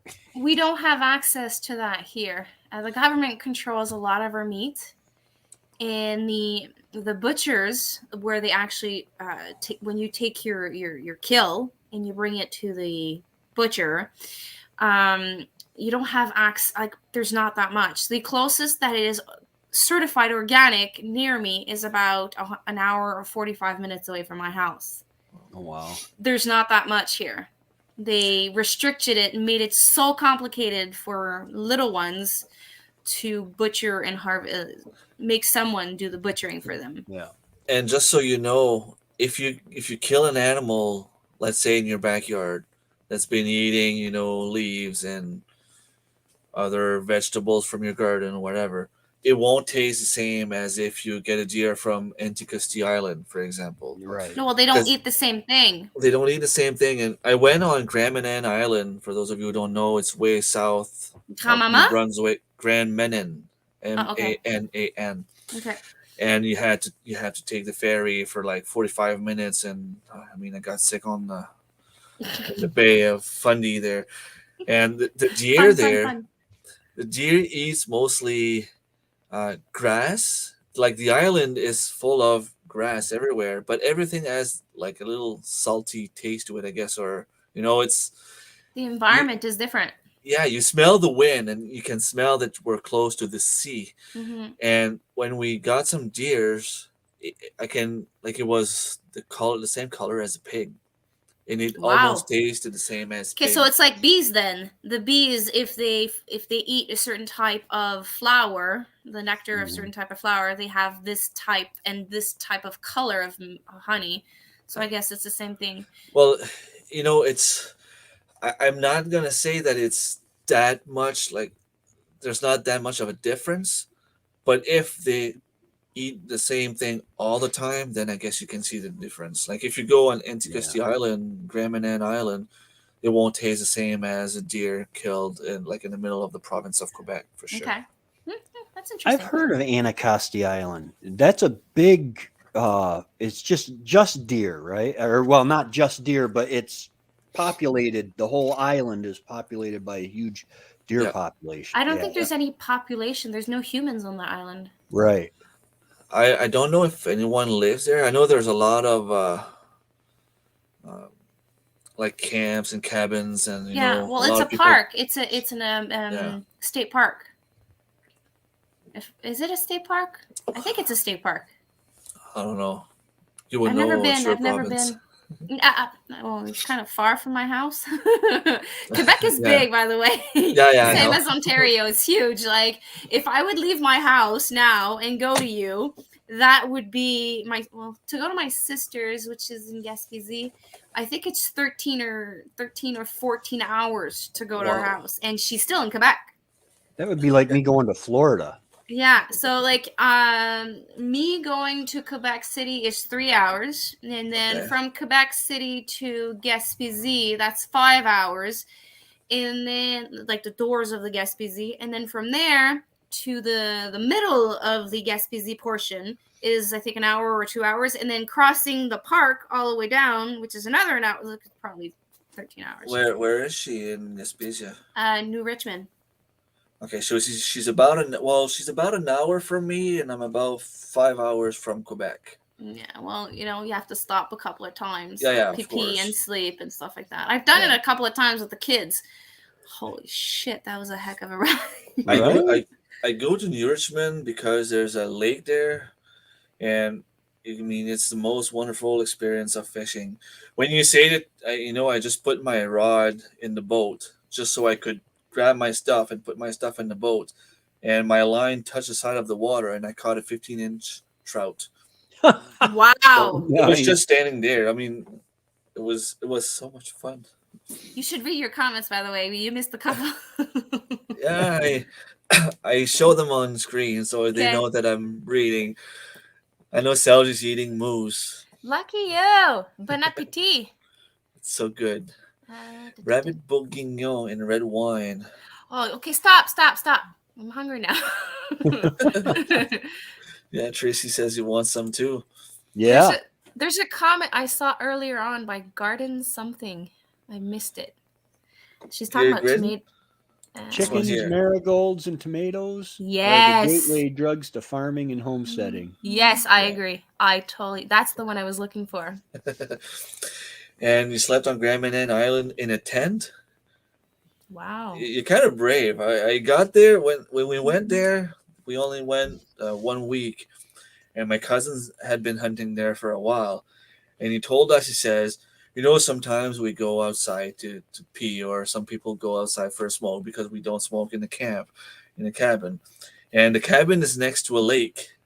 And he says, you go back inside, you try to go to sleep, and suddenly you'll hear Yes. wood spiders. Oh. I guess there's those big spiders, Okay. and that's Oh, the yeah, I only remember place in that. the You told me that province story. we have those spiders. Spider? Oh, Yeah. I hate spiders. And like I wouldn't sleep outside in spiders. I remember Hi, I went Wayne. Oh, sorry. No, I just went saying hi, Wayne. camping once, like many years back, and it was raining all weekend long. We couldn't do squat. It was just downpouring all the time. And then one night we forgot to bring in I can't remember what we're supposed to bring in. And then next to the tent, you was like you were hitting that thing, and I was like terrified it was a bear. For hours, the thing was scratching the tent. I'm like, if it's a bear, we're dead. And like, there's no way of like surviving like this tiny tent. And it was soaking wet, so it was so easy to rip. To find out the next morning, it was a raccoon. We forgot something outside, and the raccoon wanted it. You kind of had a little experience of what deer hunting is. When you're standing in your tree stand and you think that there's a big buck coming, and you turn around and it's just that little squirrel. Yeah, but there's a difference of seeing it and not knowing it. Like that thing was scratching for hours. I couldn't sleep. The next day, I was like, ugh. It was like had the dark spots under the eye. The weird thing is, like most animals, deers, bears, you go hunting, you can be sitting there for hours looking at the exact same spot. You'll turn your eyes around for a tiny second, go back in front, and there's the animal. Where did he come from? You can't hear him. Same thing happened this year when I went deer hunting. I was looking at a hole, like there was a hole between like a small little valley in the middle of a cutting. And that's where I was looking, because I figured, if they come out of the woods, that's where they're going to come out. And I didn't see a thing. I was looking around, and suddenly I had the sun in my face, and I was like, okay, I'm trying to see, and there's a white spot there. What's that? And then I started looking in my scope and trying to put my hand on the middle of the scope so I could see. There were 3 deers right there. And I mean, I've been looking there for hours. So it's that weird. And even a bear.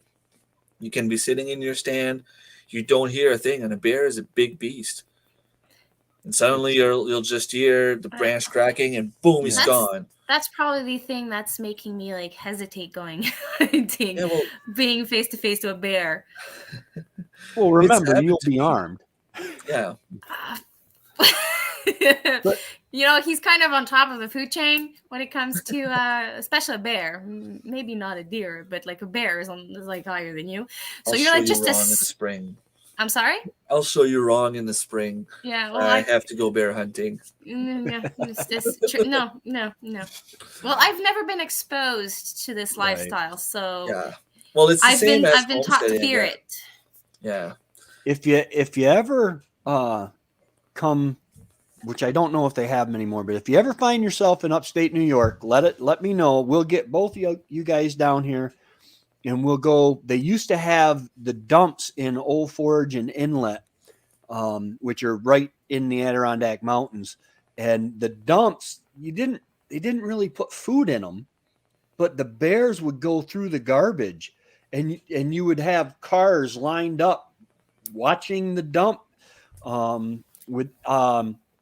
I had to take the garbage. I worked for a guy J.R. Risley in Inlet, and I had to take a pickup truck full of garbage to the dump, and I'm throwing stuff off, and all of a sudden I'll be right back.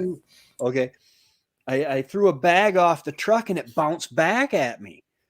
there was a Hello. bear with his paws on the back of the truck, with his nose in the air, trying to smell. I climbed over the cab of the truck and got in the truck. Oh God, I That would have was been like scary. terrified. But for the most part, unless you're in an area like that, the wildlife, bears included, are pretty docile. I was watching on YouTube where they were fishing, and a bear walked right up and sat right down next to him, and it was too late for him to really do anything. But it was That must he have was been an like, intense moment. yeah, and that was grizzlies. Grizzlies are different than black bears. Black bears, you make yourself big, but how do you make yourself bigger than a grizzly? Eat a lot. Yeah. Yeah. Well, I know they're more scared of us. I know that. But we are taught, like from a very young age, to be scared of bears. Yeah. Sorry. But it's just one of those things that we grew up across the road. I don't know if it was a proper name for it. We called it Bear Mountain. And now there are bears that are actually living. When we were growing up, there weren't bears. But I tell you what, my mom used it effectively to keep me around the house. Don't go over there.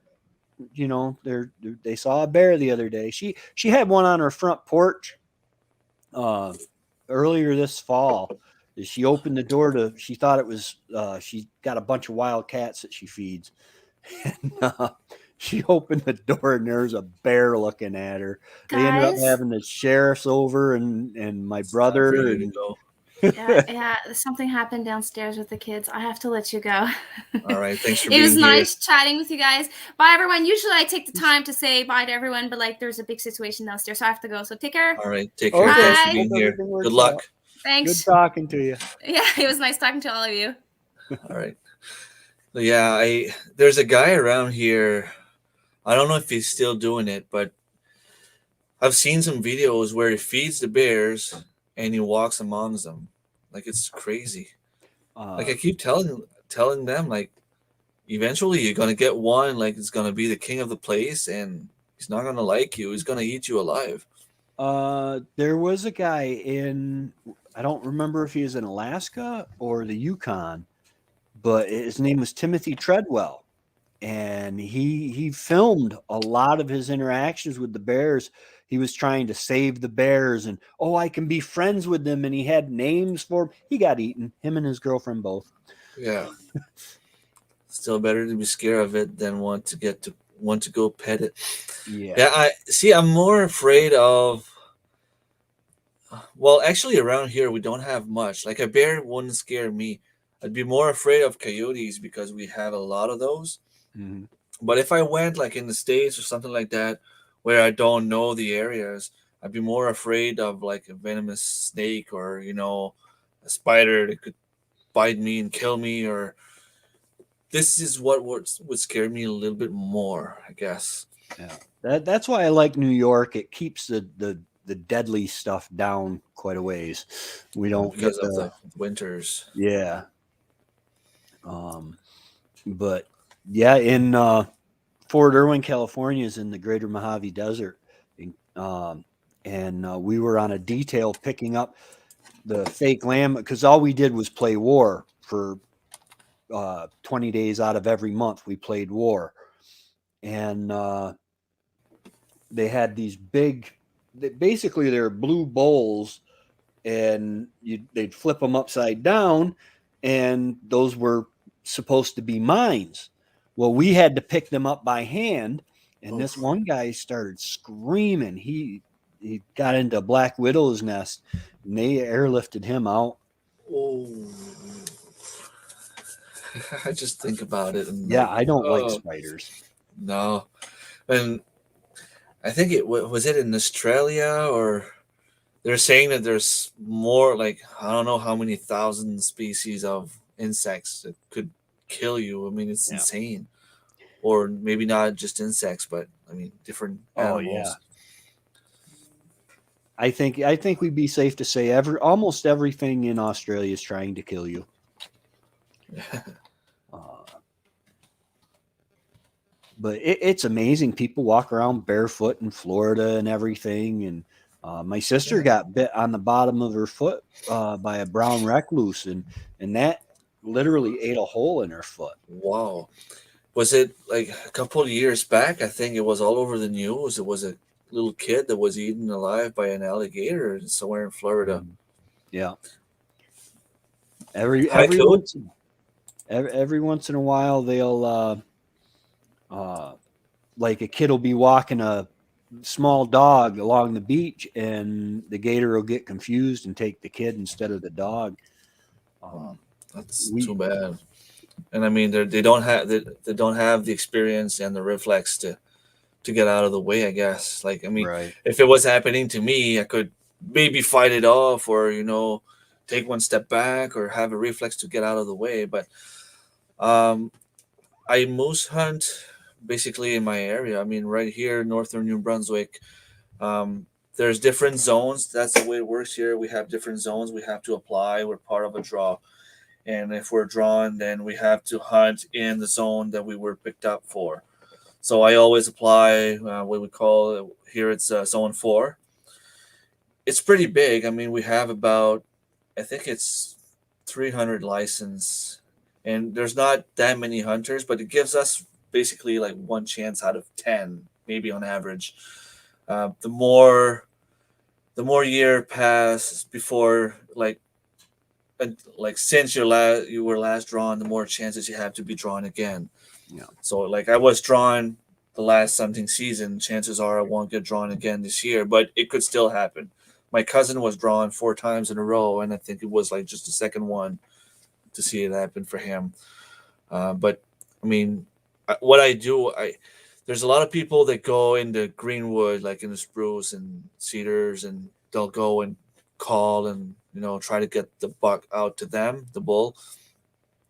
But there's so many moves, so many cuttings around here. I mean, we don't hunt for a trophy. We want to have meat, so we'll basically just drive around. I mean, you drive slow, so it's not that bad on gas, and chances are you're gonna drive by a cutting at some point, and there's gonna be one there waiting for you. There's so many. This year was a bad year, though. I mean, I've seen one moose in 10 days.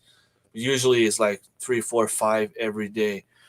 So it was just bad luck, I guess, because there was a guy that was camping not too far from us, and he said he went in a cutting right behind a camp where we were. The night before the hunting started, he gave a few grunts, and he says there was like 6 or 7 moose in the same cutting. And I mean, we spent the whole week there and we didn't see one. So it's just a matter of being at the right time at the right place. That's a great horn. Attacking people and pets in town near here. Oh It's wow. breeding season for them now, so they are more aggressive. Oh, that's kind of creepy. It's not something you would ever think about. Yeah, we had eagles because we just recently got a the population of bald eagles is coming back to the area, and the DEC would take roadkill deer and stuff and drag them out on the ice on the lakes, and the eagles would be able to eat on them. And they started finding chicken carcasses and turkey carcasses and feathers all over the place. I'm like, so that's where all my chickens are going. So let's move this year because it was too hot. This year's going. He's going to Matan. Yeah, I drove there once because I went fishing in. I think it's Pouvoirie 2000. It was called, and I think it's somewhere in Matan or the other side of Matan. So I passed through there, and we saw one very very close. Um, but yeah, this year was very warm. Usually, I mean, couple years back, just to give you an example of how much weather can make a big difference. On the first day, on Tuesday, we started on Tuesday because Monday is usually elections day, so we don't hunt. It was plus 35 degrees Celsius, which is, almost like 95 Fahrenheit Yeah. with humidex and everything. I mean, we were walking outside, no shirts, so it's very warm. There's no way, like, you can't even hunt. Even if you kill something, you lose the meat before you have time to find it. So we didn't hunt at all. We stayed at the camp and drank beer and played washer games and stuff like that. And on the Friday, the morning we killed, it was snowing. Nice. Did you just freeze up?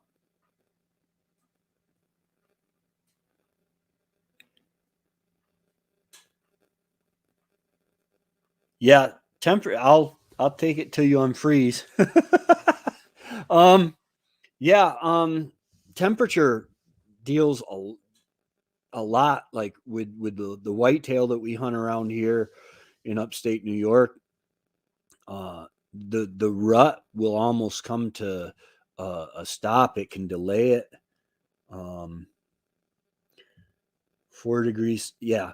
The colder it is, the better for most wildlife. It gets the deer moving. I almost hit one the other day. Rem's still in the storm. Yeah. He'll make it back in a few minutes. Evening chores now. Thank you for hosting live, and I'll see you next time. All right, Alana Cocker, the rustic wife, thanks for coming in.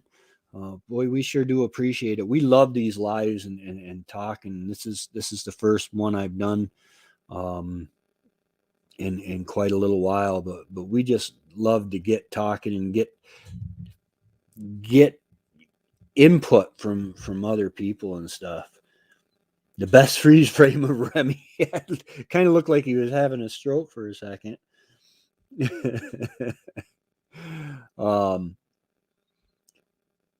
But yeah,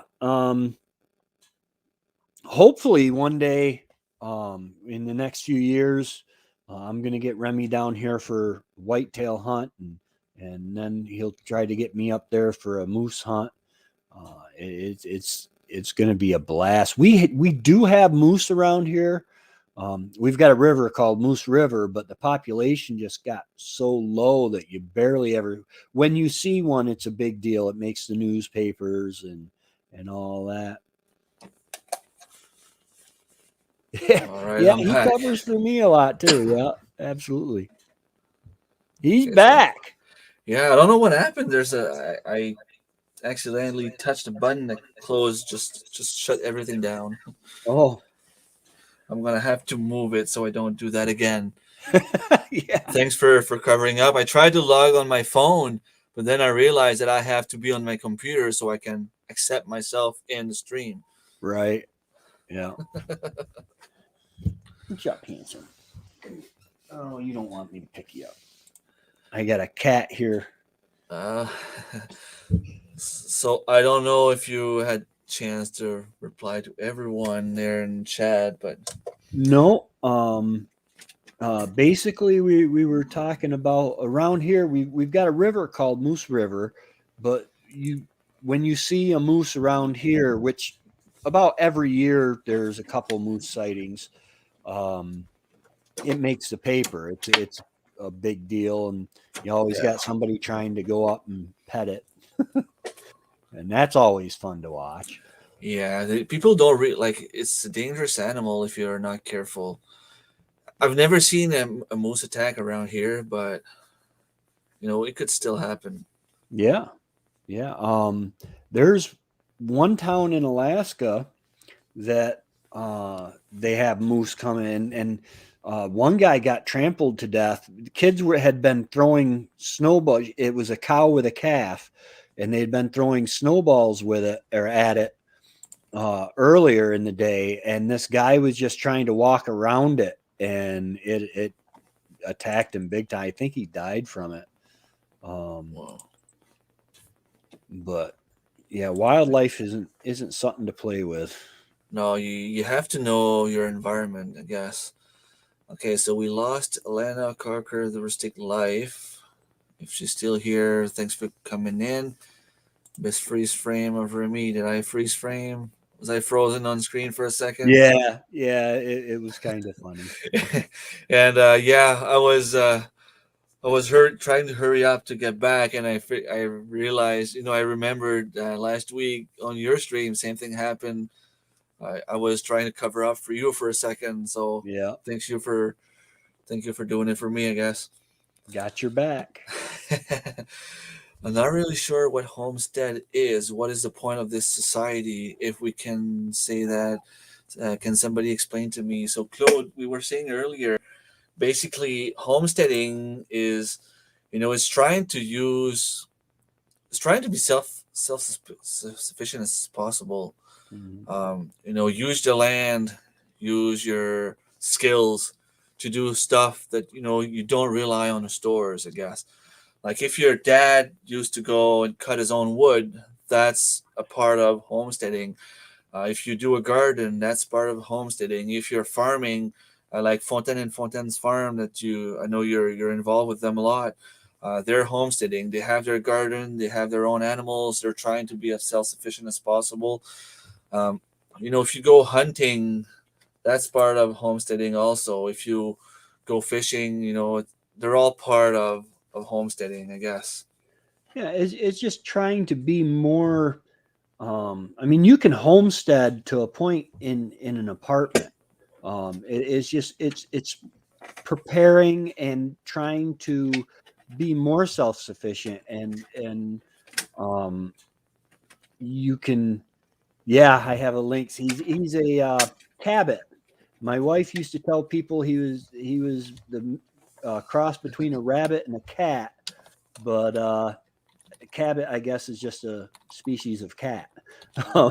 but but yeah, homesteading, it's the self sufficiency is big, but you don't have to provide it all yourself. I mean, you can, like, I buy bulk nacho cheese and can it in smaller containers, Yeah. and store it up. So I think the point is just to be more self-dependent, because um, there's so many things. The food that we eat nowadays is not good for us. It has been, by time it makes it to the grocery store, a lot of it has been processed, so much stuff added. I was drinking diet green tea the other day, that I bought, because I stopped drinking soda because I was trying to lose weight, and my daughter says, "Yeah, that can give you cancer. It's got aspartame in it." And I'm like, "Really?" So I didn't really help myself by stopping drinking soda, other than I did lose a lot of weight. But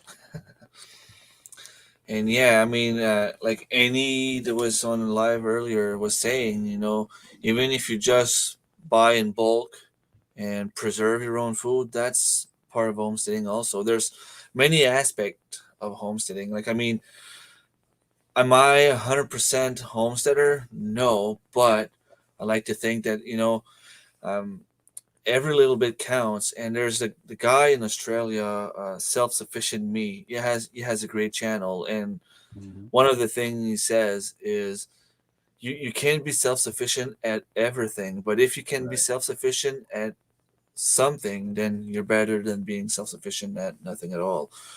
Um, if you maybe you can't have chickens, but if you can have a garden, I mean, the Yeah. vegetables that you're gonna grow, they're good for you. You're gonna go out in the garden. You're gonna spend time outside. The fresh air is good for you. It's so relaxing. You lose stress. It's not as stressful when you're out. And I mean, that's it. Like every little bit helps. Yeah.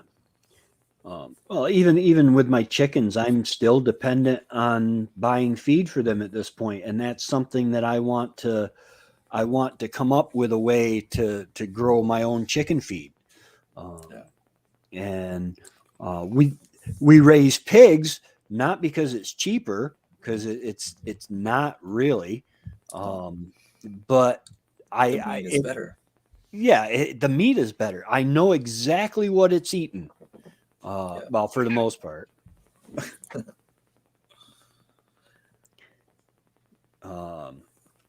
And I don't know. We were talking earlier. It's just so amazing when you sit down and you're like, I grew the beets on my plate. I hunted the deer. We grew the potatoes. Mm-hmm. I don't think anybody is ever 100% self-sufficient. Even the Amish, they grow everything, they raise everything, and they're Yeah, they're still always dependent on the dependent. community. Yeah. They have a community because you can't.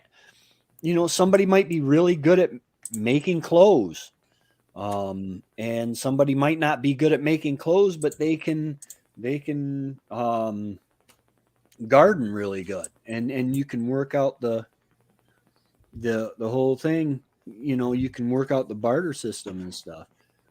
Good night, Serge. Yeah, take care. And we have to go fishing there. It's gonna be an upcoming video soon. Oh, nice. Sels and I want to go ice fishing and start planning our barn build, I guess. Nice. Nice. I've been thinking a lot about my barn. I gotta build one. My chicken coop, my temporary chicken coop that was just supposed to last 2 summers, is coming up on its It's been lasting fifth or forever. sixth year. Yeah, it's not protecting them anymore. If a fisher or mink or something want it in, it's going to get in. Yeah. Well, a weasel or a mink, like those animals are so tiny, they'll go Yeah. through a small hole. Like, I mean, you can't do much unless you.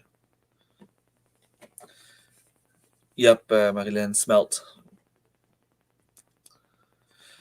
Saying Nice. around here it's something that's pretty abundant. The only thing I don't like about that fish is that it's small, but it tastes so good. And I Mm. mean, it's an easy meal.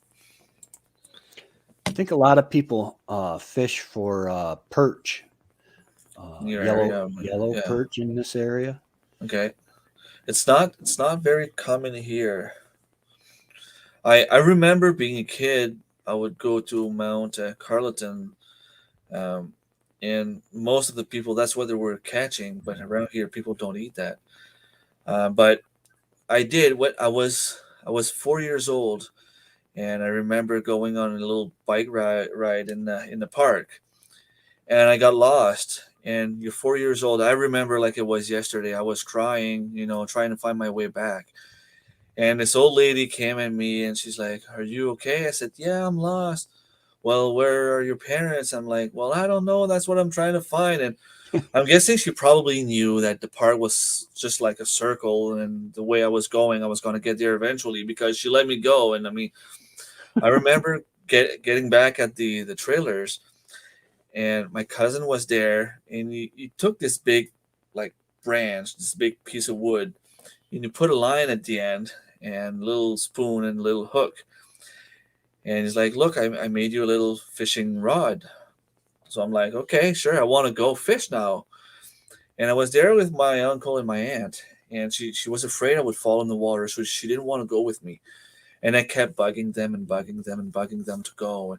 And when my mom came and pick me up, I'm like, "Mom, I really want to go fish." And my aunt was like, "Yeah, he's been asking all day to go fishing, but I mean, I'm too afraid to go with him." So my mom said, "Well, you know what? I'll go with you for 5 minutes, just so you'll shut up and have your 5 minutes of glory." I go there at the end of the wharf, put the line in the water. I mean, I was 4 years old, and I was very small for a 4-year-old kid. Put the line in the water. It was about maybe a yard deep in the water. I looked at my mom. I said, "Look, there was this big trout there. Did you see it?" She's like, "No, if it's there, just bring your line up." I did this with my line, and I had a 15 2-pound trout on my line. And I remember Nice. going to see my dad, and it was like I was trying to hide it behind my back. And I mean, it was so long compared to me that it was going down behind me. My dad could see it. And I'm like, "Dad, guess what I caught?" And he was trying to play dumb. "What did you get?" Like, And I showed him the trout, and I mean, it was like the joke of the weekend. I caught the biggest trout there. The guys were fishing on the lake with motors and boats and, trolling and fishing, and none of them caught anything else in perch. And I got there for 5 minutes on a little wood with a line at the end, and I caught 2-pound trout. It was something I'll always forget. I always remember. I'll never forget. Yeah. I went to Florida to stay with my dad, my real father, for I think it was a week or a summer, maybe, I don't know, but they had a pond, and I took a cane pole, which is just a really long fishing pole cut from a big piece of I think it was bamboo, and we were catching bluegill, and we're coming back into the house, and my uncle Oscar, who lived in a trailer next to him, said, "You catch anything?" "Oh yeah, we caught like 10 or 15 bluegill." He says, "Where are they?" Well, we threw them back. He says, "You know how good eating those are?" He was upset with it. Which I know. bluegill, up here, you catch a bluegill, you throw them right back. I mean, Okay. Those are fish I've never tried. I mean, around here we have mackerel, smelt, trout. We have salmon, but we are not allowed to keep them. do you We have have any striped sunfish? bass. Those Bluegill are like bluey, what? sunfish. Sunfish. Are those Yeah, like the bluey? kind of No, like a crappie, but smaller. They're just little things. I don't think so. We have we call them flatfish, and we have cod. But those are fish that you need like a big commercial boat to go and get. Like they're not just gonna Oh, be. Uh, Basically, if I want to go fish, I might be able to get some trout, some smelt if I go at this time of year on ice, and like striped bass is pretty much all you can get. yeah. These are basically. It's nice if you got a bunch of sunfish or crappie or not crappie, but sunfish or bluegill um, in a pond, because the kids can catch them, and they're just catching these little fish. They'll eat on anything, you Yeah, know, and we it's we have it's a really couple of fun. spots here where we can go and pay to catch fish. It's not the same. They're not as good as Right. the one living in the wild, I guess. Yeah. But still, like I don't mind rainbow trout. Rainbow trout, if I go and fish them in a little fishing pond there, Hmm. those I don't mind. But other than that, it's not the same. Yeah. Um, We got a lot of brook trout that are native, and they're smaller, yeah, but they eat good.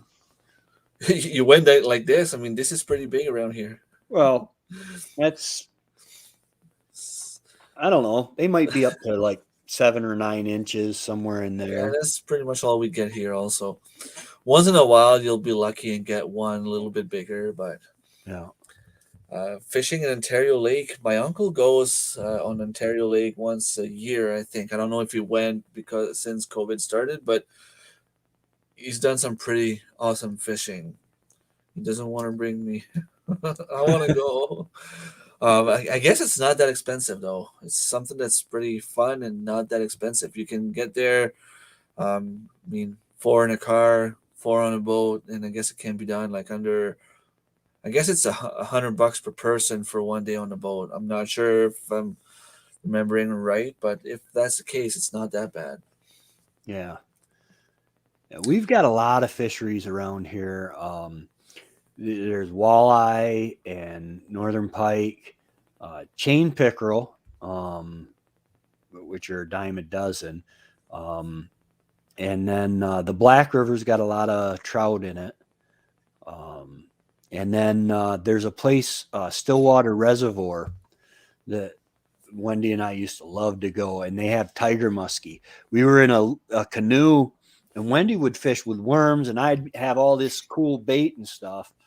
And we were out in the canoe, and she locked on. It must have been a tiger muskie, because it turned the whole canoe around, and that before it snapped her line. I was Wow. that was pretty cool. We can go like 40-45 minutes from here, and you pay $20, they bring you out in the sea for an hour, and you get an hour of fishing. Most of the time, you'll get mackerel, which is basically bait for striped bass. Mm-hmm. Now I have a smoker. If I catch a lot, I guess I'm gonna smoke them. Mm-hmm. And there's a couple of places you can go where they bring you to fish cod. That's something I want to do. I want to try to do that this summer, especially if I go in the Shed Wars competition. I guess if I can go and catch some cod, it's going to be Yeah. pretty awesome. A lot of pound per fish, I guess. Yeah. Yeah. And that the Shed Wars, it goes by how many pounds you raise over the You, course of the year, yeah, right? how many pound of food you can bring in that doesn't come from the store. Anything you can forage, hunt, fish, or grow yourself counts. Nice. So I know like I'm gonna be doing a lot more than I've done in the past. Like I literally told my friends this year I won't be playing softball. It's gonna be Right. garden foraging, garden foraging. I mean, we have strawberries. I have to go out, even if it takes forever, even if I have to go sit in with the snakes and all that there. We don't have any dangerous snakes around here. So I'll go Right. sit in long as long as I don't get ticks on me. I guess that's the one thing that I don't like. If I don't have ticks on me, I'm good. I'll sit down in the field somewhere and I'll pick strawberries all day if I have to. Yeah. I want to do my best to be on top of the competition, I guess. Yeah. Yeah. That's become a pretty big show Event, there. yeah. That You're not going to be in this year, are you? me? No, No. I'm not ready for that yet. Like I said, this year I'm gonna work on getting Your barn. my garden beds and try to get the barn at least partially up, because wood Yeah. lumber prices are just crazy right now.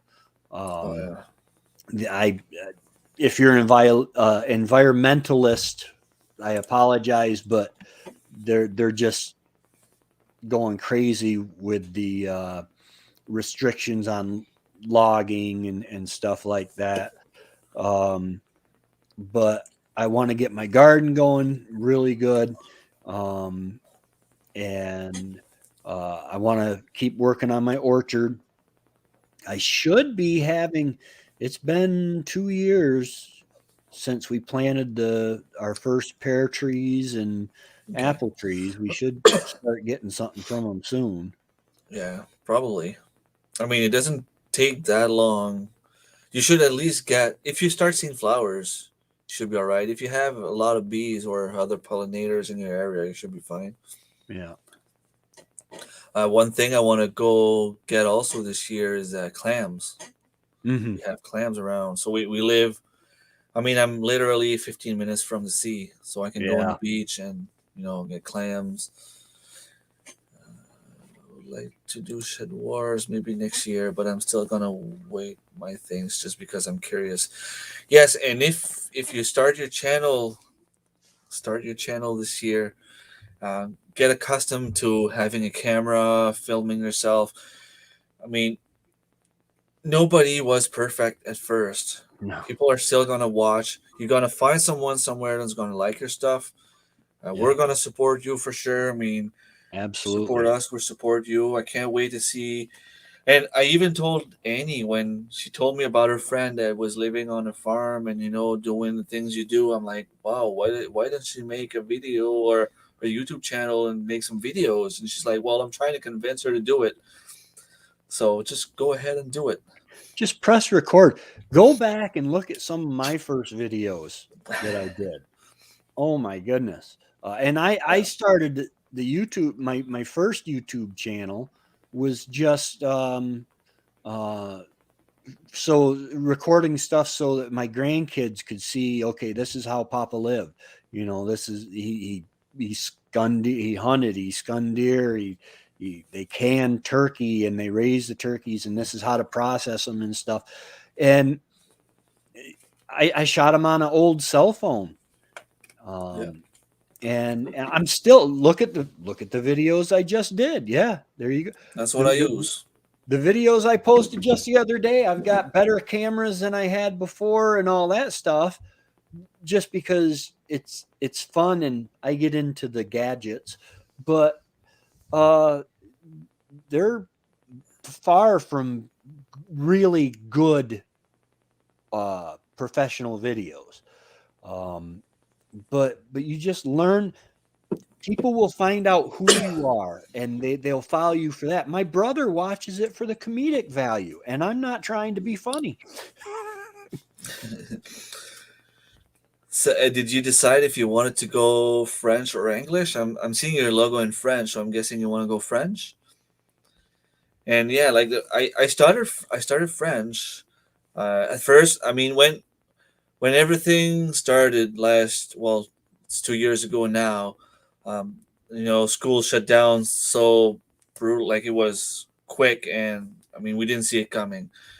And the teachers were sending emails asking, if you do stuff at home, try to give us like a shout out. Just send us an email, pictures or whatever, just to show us that the kids are doing okay. That the kids are doing fine.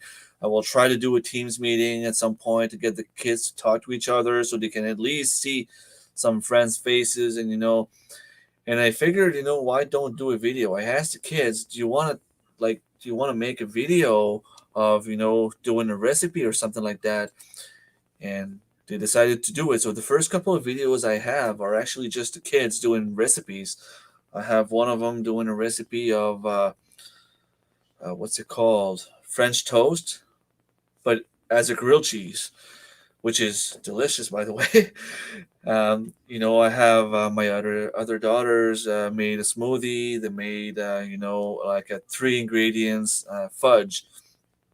So that's how I started. I started with the kids, and then I realized if the kids are doing it, I have no reasons to be shy. Like, let's just go and do it. Yeah.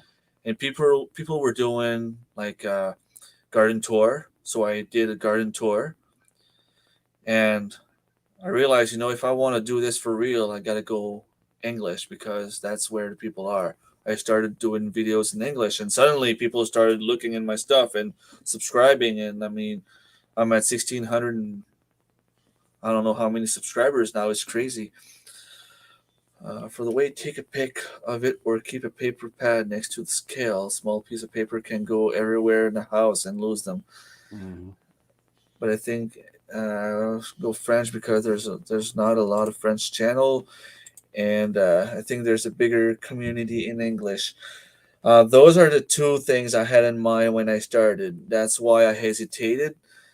Annie is actually doing both. I know Quebec Homestead Mallory is doing both Mhm. also, but she Yeah. got exhausted. I mean, she's not posting as much right now. Um, I suggest you really take your time to decide, but still start at some point. But you can Yeah. always do a couple of videos even if you don't talk. Just film your daily life, put like a little background music. There's some free songs on YouTube, and And you can upload without posting it public too. yeah, I've got a couple videos that I have marked private just because I it's just something I not it was just more for me, yeah, and then my grandkids and stuff. But look up Think Media on YouTube. They are they're a YouTube how-to channel, but they're really good. And the biggest thing, he shows Sean Cannell shows up a chicken coop for the soul. Um, uh, Sean Cannell is the one that heads it up, and he shows his very first video, and it is hilarious. He says, "I'm not going to try to be funny or entertain you or even informative. I'm just putting down." And he built that up into a pretty big yeah. channel. Someone's gonna watch. Hi, Yeah. Chicken Coop for a Soul. I keep putting the link there. If anyone wants to join and come have a chat, Anita might be best chance to see your face on screen for the first time. Who knows? Yeah, there you go. Even if you just come, say hi, and Chicken Coop for a Soul, Marilyn, if you want to come up, have a chat with us. We've been here for 2 hours. I'm good to go for another 30, 45 minutes. So, I'll be right back. I've got to do something with that fire. all right, he's getting cold. So yeah, when I started, I didn't think it was gonna get this big this fast, and you can do pretty much anything. There's someone out there that's gonna like your stuff. Someone's gonna watch stuff you do. So don't be shy. Don't hesitate. Just go ahead and do it. And I mean, at first you're gonna share it on Facebook, get your friends, even though everyone at YouTube is saying this is not the right way to do it. Yeah. But I realized that when I do, like, let's say I do a short video, just a little short one, it can go crazy amount of views fast. As long as I keep having likes, as long as I keep having comments, positive comments, and people keep watching to the end, it's going to keep being shown. Like the video I made about my dog opening her Christmas present, I went up to 10,000 views. And suddenly, I just, for some reason, the interest was not there. People were watching, but not giving me thumbs up. And they started showing up because as I could see the numbers as soon as like there's a ratio of comments, likes versus the amount of views. And as soon as that went down under a certain number, I could see that the number of views were going down. So if you can keep the likes, the comments up, the algorithm of YouTube will, put you right up there, and people are going to watch. And Yeah.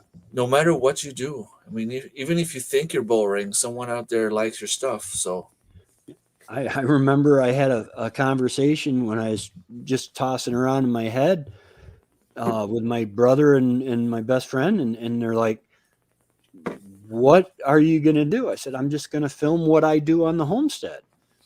And they're like, "Really? That doesn't sound interesting at all." Well, they're like my biggest fans. Of course, they get together and laugh at me. My brother screams at me because I don't do things the way they should be done sometimes. Um, but I just made it to 300 subscribers. There are people who it's about the journey. It's yeah. about watching you grow. I mean, we were talking about Hi, Mahilan. Justin Rhodes. Finally see Hey, you on with us. Hi. yeah, we were just talking about Justin Rhodes a little bit ago, and he's now making his living. He is homesteading, but he's also making his living Off from of YouTube. YouTube. Well, YouTube's another. He has a bunch of different things, but it all Right. started on YouTube. So hi, Marilyn. Hello. Thanks for joining us. Is it your first time being on a live? Yes. And I need to Welcome. practice my English at some point. That's all right. I mean, the more you speak, the better you'll get. Yeah. Yeah. It's so good that you took the little step forward. Thanks for being here. So yeah, I mean, it's just a matter of putting your stuff out there, and everyone's got the little something, like if I take you for example, Little Homestead by the Beach, you do your videos in French and you have the English subtitles. So you get the two different type of people. And if people want to watch your stuff, you're going to get someone at some point that's going to like your stuff and start watching and watching and watching. And who knows, maybe in a month or two, you're going to be like 2,000, 3,000 subscribers. You never know. Just keep putting stuff out there. And I mean, I'm watching you, and I'm not the only one because there's always some comments before I even get a chance to see it. So 2000, I'm not sure. I'm at 37 for now. So, we all started somewhere. but I don't know if my transcript is working. I don't have feedback on it. So It works very well. I think I watched the video where you bought the bulk flour and you put it in the jars. Yeah, it's coming through beautiful. I was able to follow what you were saying. And I don't speak French. I barely speak English from what they tell me. Yeah. And Claude is saying that he's gonna watch you, Mama Homemade. So yeah, there's a bunch of links all throughout the chat. Don't hesitate to go and subscribe to the people that I bring in, guys. Like I said to Anny, even if only 2-3 people watch my video, I'd be thrilled. I'm gonna watch it for sure, Yeah, and I'm you sure got everyone here is. Yeah, everyone here is gonna watch. I'm probably already subscribed to you, even though you don't have any videos. I'd have to check, but I know I'm probably might be waiting for you to put your first video out there. Let's see. I think I'm subscribed with the little bell on already. So as soon as you put your video out, I will know. My internet's running slow. Go for it. I'm giving myself a couple of weeks to figure it out. No pressure. Yeah, no pressure. Just like we keep saying, just go out there and have fun. Good evening, traveling tortoise. I don't remember Traveling your Tortoise, that's name. Yeah, a friend of Jacob. yours. Yeah. Okay, yeah, I've watched a couple of his live streams. There, I'll put the my keyboard. I have a wireless keyboard, and the battery keeps dying. I have to go get some more batteries, so I have to shut it off and put it back on. If you want to join us, come have a chat. Don't hesitate. Just here having fun. So, Marilyn, what are you up to? I'm continuing to put addresses of YouTubers here. Wait a minute.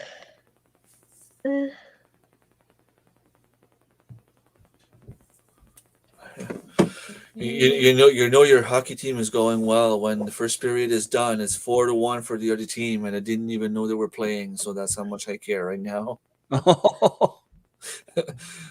Well, it happens. It happens. Okay, which I'm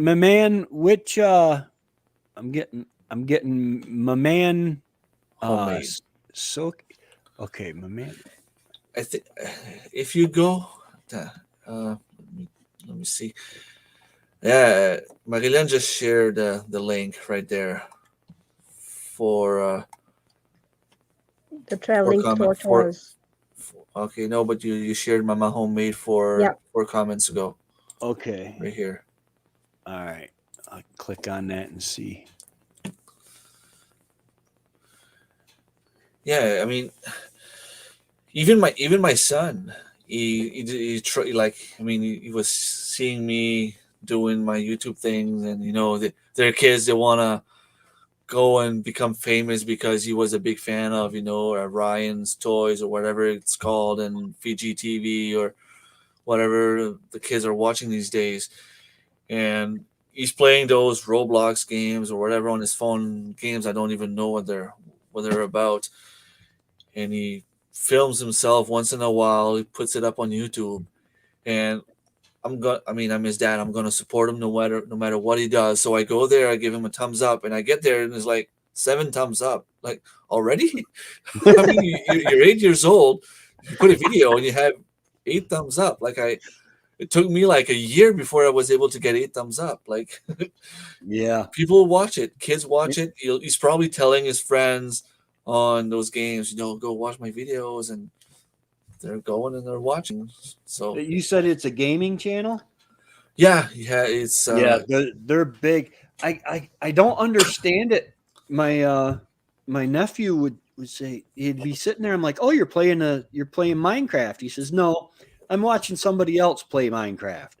And I'm like, what in the world are you talking about? And I guess that's how Mr. Beast started, and he's got millions of followers now. Oh, yeah, they're watching. My daughters are watching other girls play with their Barbies. Why not?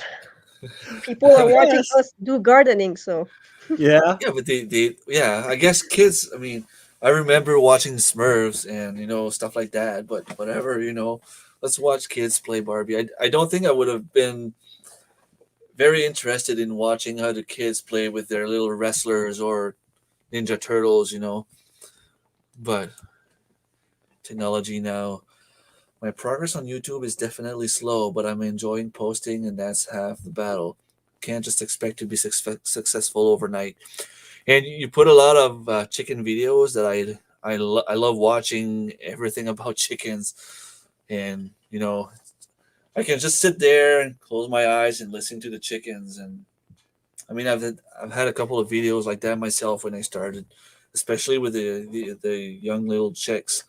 I could just put the camera on them, and you could do a live stream. Just put your camera on your chickens for like 24 hours in a row. People are gonna go in, comment, talk to each other, leave, come back. I mean, who is it now? There's a guy that I don't remember. He's filming the snowstorm live.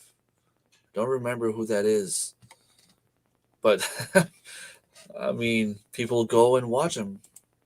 So whatever works. I know Darren at Thorhaven Farm at some point was filming his Highland cows. People like seeing that kind of stuff, so you're gonna get all kind of different Yeah, people that like. he made a live too for chick hatching. Yep, I've done a couple of those also. So people like watching. I even told Tracy. I think it was you, if I'm not mistaken, Tracy. I told you had a video, one of the first video I commented on, where you had the camera just in front of the fire, showing the fireplace for like a minute. And I told you like you could make a live stream out of it, put a microphone close to the fire, and people would sit there and watch it because it's so relaxing. And I see a lot of YouTubers now, especially the ones in Alaska, where they don't even talk. They just go and do stuff, and it's so relaxing that people watch it. There's a new channel that came out, I think it's a year ago, called "This Is My Alaska." The guy is, when I saw it popping up, I started reading his information, and he was talking about survival skills and going out in the woods and stuff like that. So I got hooked right away, and I started watching his videos. And he's building a cabin, off-grid cabin, and every week he posts an episode of him doing some like the next step in his cabin, and people love it. He's already over like 100,000 subscribers. He's got 100,000 views on every video he makes. He started like, I don't even think it's a year ago. I think it was like last May. Like it's crazy. People like that kind of stuff. So no matter what you do, people are gonna like it somewhere. Yeah, there are billions of people, I would say, that use YouTube is the second largest search engine in the world. After Google. Second only to Google. And they belong to Google. So yeah. So it's one of those things that you can't. Somebody somewhere is going to like it. I mean, I got 300 people that watch me plow snow sometimes. It doesn't have to be great, but just share your experience and don't be afraid to push play, even if nobody watches it. I look at it this way: they'll have some funny videos to show at my funeral. Yeah, I guess that's the way to see it. Yeah.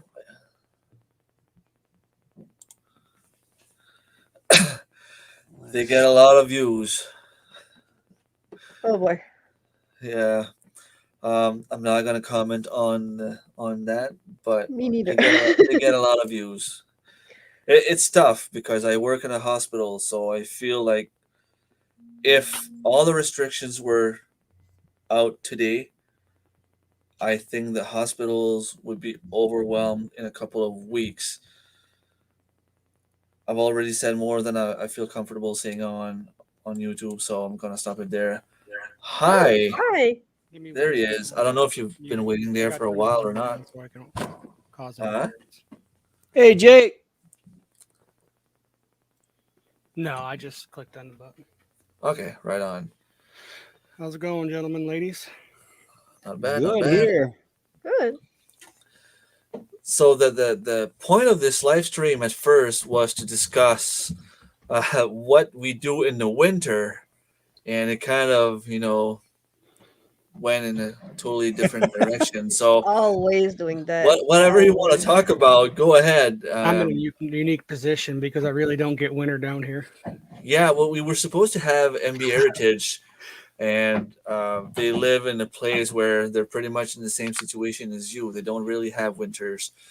Their winters is basically the same as our summers here, so they still grow stuff. So do you like you have a little homestead? Do you garden, or you're? I know you travel a lot, so you're probably too busy to get some stuff done at home, right?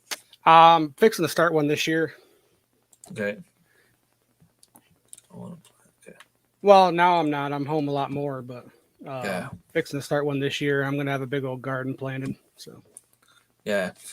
And do you are you in a place where you can grow 24/7, 365 days a year? Or there's probably always something to grow, right?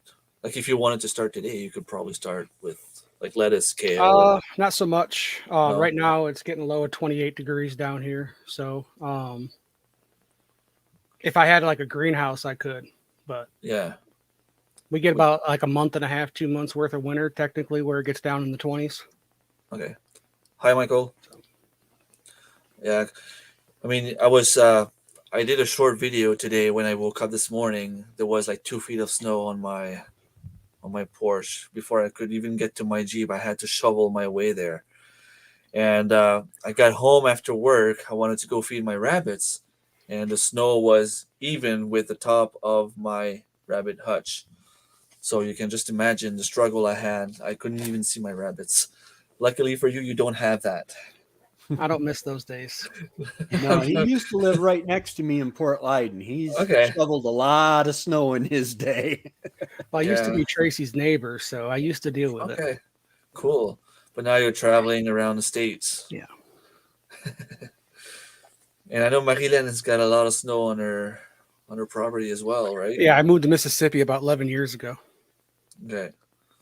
Yeah, we did not have had your storm yesterday. We had like 5 centimeters, something like that. Okay. But So we are at 3-4 feet. Yeah. yeah, it's so different. Like I mean, I can go 3 hours down to Moncton. Well, this year it's different because they seem to be getting more snow than usual, while we get less than usual. But usually in February we go there and there's no snow, and we drive down south, and you can see like an hour away they have less snow, and another hour away they still have less snow, and then you get like an hour after that there's no snow at all. Like I was born in the wrong place. Yeah, me too. I think last year we got about about 1.5 feet of snow, and it shut down the state for a week and a half. Wow. See, we've had close to more than a feet of snow. We got around maybe 15 inches of snow today, and I mean everything is still open. We go to work and it's like a day like any other day. I mean, Yeah. of course, it's more dangerous on the roads. We drive slower, but Yeah, Yeah. I think this year so far, the most snow we've gotten down here was about 4 inches, and that was about a week and a half ago. But we didn't get any at my house, but it was like up by the lakes and stuff like that. They got some.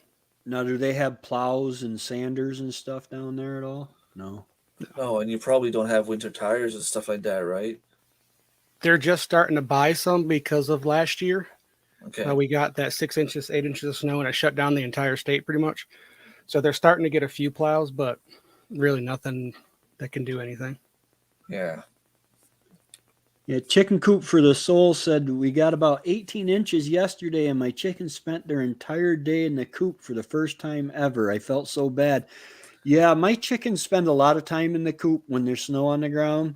It depends on the flock. I've had years where they don't mind the snow at all, and I've had years where they won't leave the coop at all.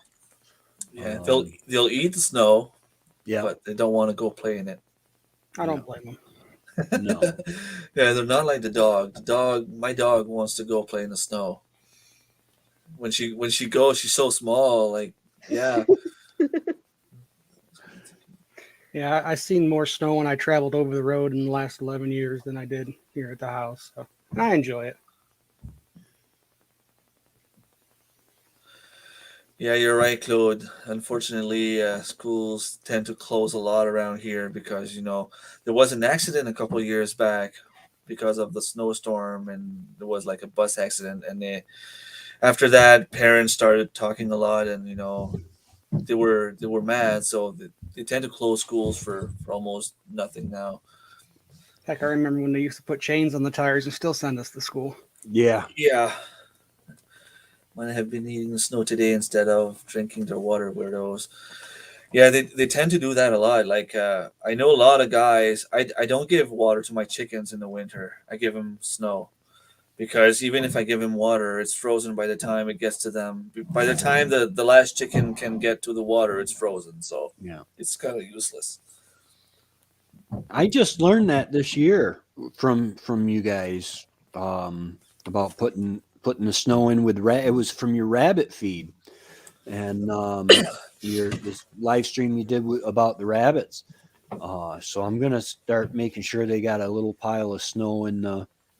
It's not like it's gonna melt. I've got one rooster. He's got serious frostbite on his comb and wattle.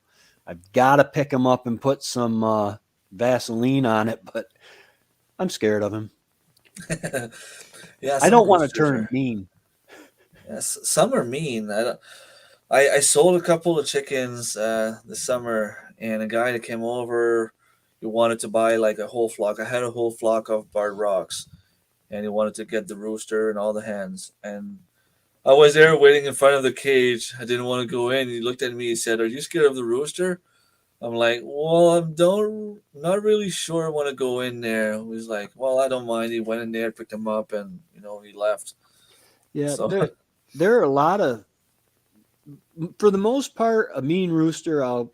I've gotten to where I'll just kill him and get it over with, because I've had him get after my grandkids. But this one's he's really nice. I mean, he might even let me pick him up, but I'm just scared I'm going to turn him mean. He's a Buff Orpington. He was supposed to be a female. I bought 12 females and got 11 females and one male. I can't do chickens. I can't do the smell. oh no, you can't handle it.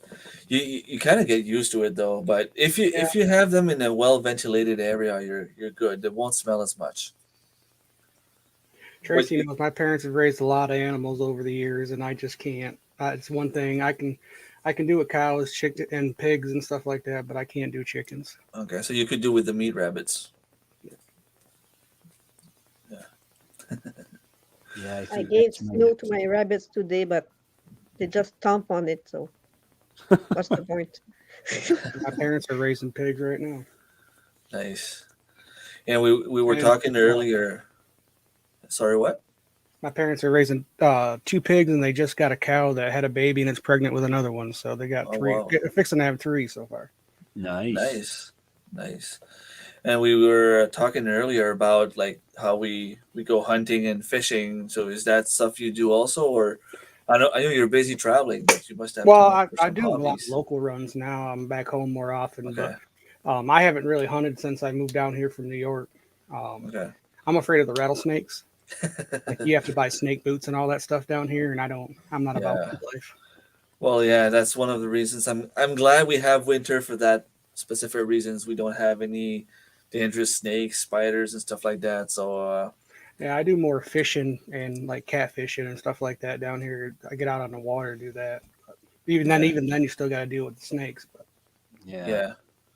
In the water, in the lake, like if you're on a boat, But I mean, heck, even in a boat, they'll come in your boat, like they'll drop out of the trees and stuff like that if you get too close to land. Wow. We even got water moccasins and stuff like that. Yeah. Swim across the water and go right up inside your boat. I think I would stay like in my bedroom, hide under my bed, and never come out. when I lived in Florida, I used to fish the kicker trails, and my dad made me take a knife with me. And he told me, if you see a gator, he said, just be ready, keep an eye on it. And he said, if you see a snake, get out of the water, because apparently the snakes will bite you underwater. They'll go underwater and bite you. And they can move faster on the water than they can on land. Yeah, they can move wicked fast. Yeah, That's why I like New York. Yeah, we don't have anything dangerous here. I mean, we have black bears, moose, but 99.9% of the time they're more afraid of you than you are of them. We have coyotes.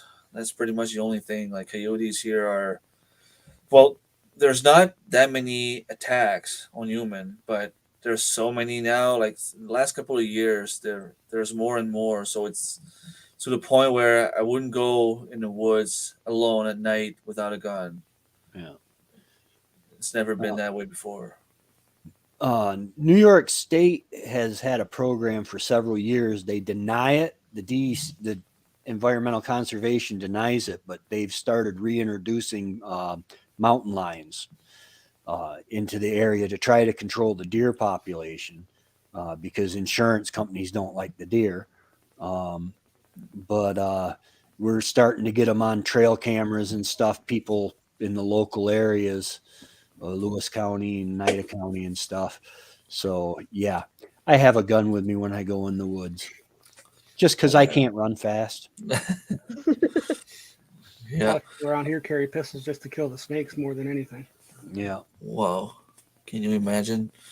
And that's one of the things here. We're not allowed to carry a gun unless we have a hunting license. And, I'd like to go for a night in the woods. Like, I would love to go and build a shelter and, just show how quickly you can build a shelter during the day and sleep there at night. But if I can't do it with the gun, then I don't want to do it at all. Well, couldn't you bring one for the hunting side of it, or don't you have a? Well, the thing is, at this time of year, you're allowed to hunt rabbits. That's pretty much it. So you bring a 22, you might be all right, but yeah. if you get attacked by a moose, I doubt it would do you much help. Yeah. I'm not afraid of moose personally, but I mean, if you get attacked by a bunch of coyotes, what's a 22 gonna do?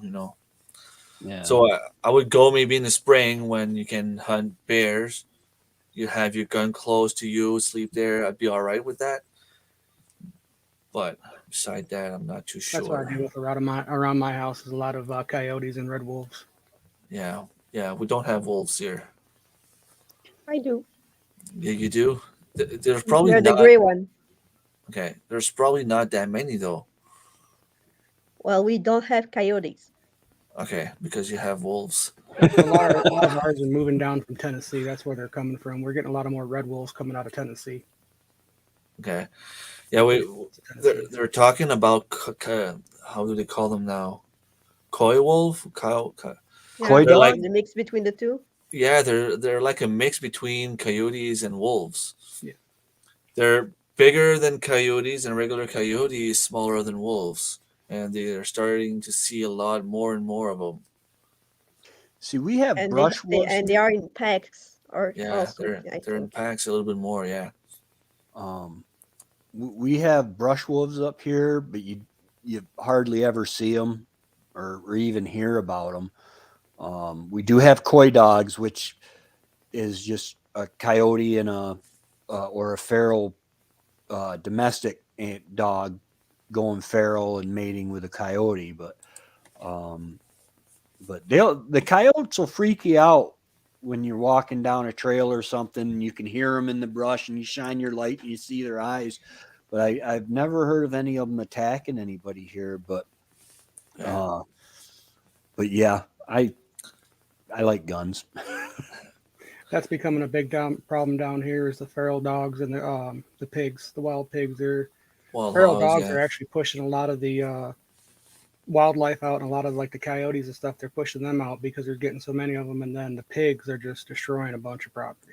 Yeah. I know the hogs are getting closer and closer to our place here. I think they're up in Maine now, so they're just across the border from us. Yeah, and they're talking about doing the same thing down here that they do in Texas, and they're kind of starting to do it, is where it's open season all year round on pigs. Wow. Because they're getting to the point where they're destroying too much land. If the meat is good, it's a plus, I guess. Yeah. You can eat it, but it's one of those things you got to let them hang, and you got to let them push all that adrenaline out of their body before you can cut them up, because you got a real bad gamey taste if you don't. Yeah.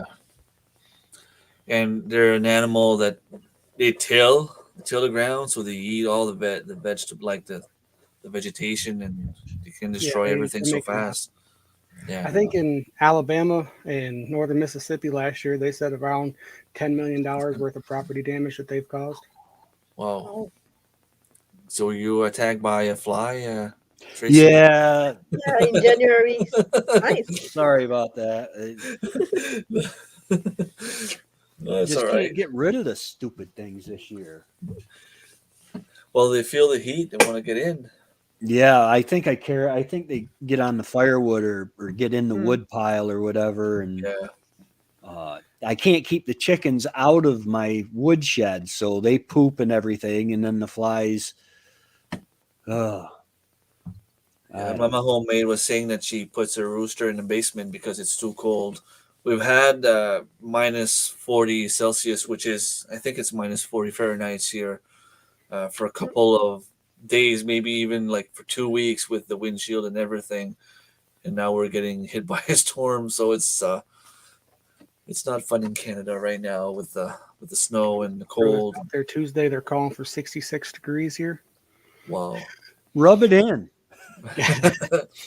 I'm 6. We're looking for low 60s, upper 50s all this week. So I'm 6 degrees right now, and it's been at night. I think the lowest I've had was like negative 18 or something Fahrenheit.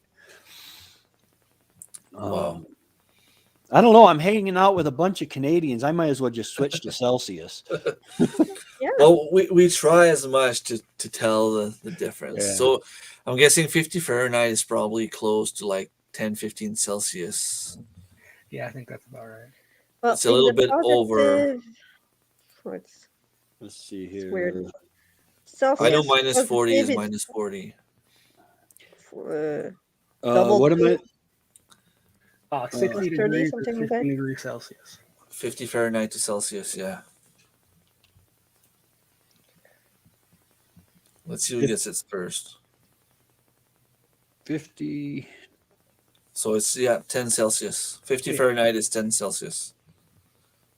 Me neither, Mama Homemade. Yeah, can't wait for spring. Mm-hmm. We got about another month of where it's going to get cold at night, and then we pretty much shoot back up into the 60s, 70s, 80s. Wow. Nice. The problem is when it does get cold down here, it's so humid that it just, it cuts right through you when it gets that cold down here.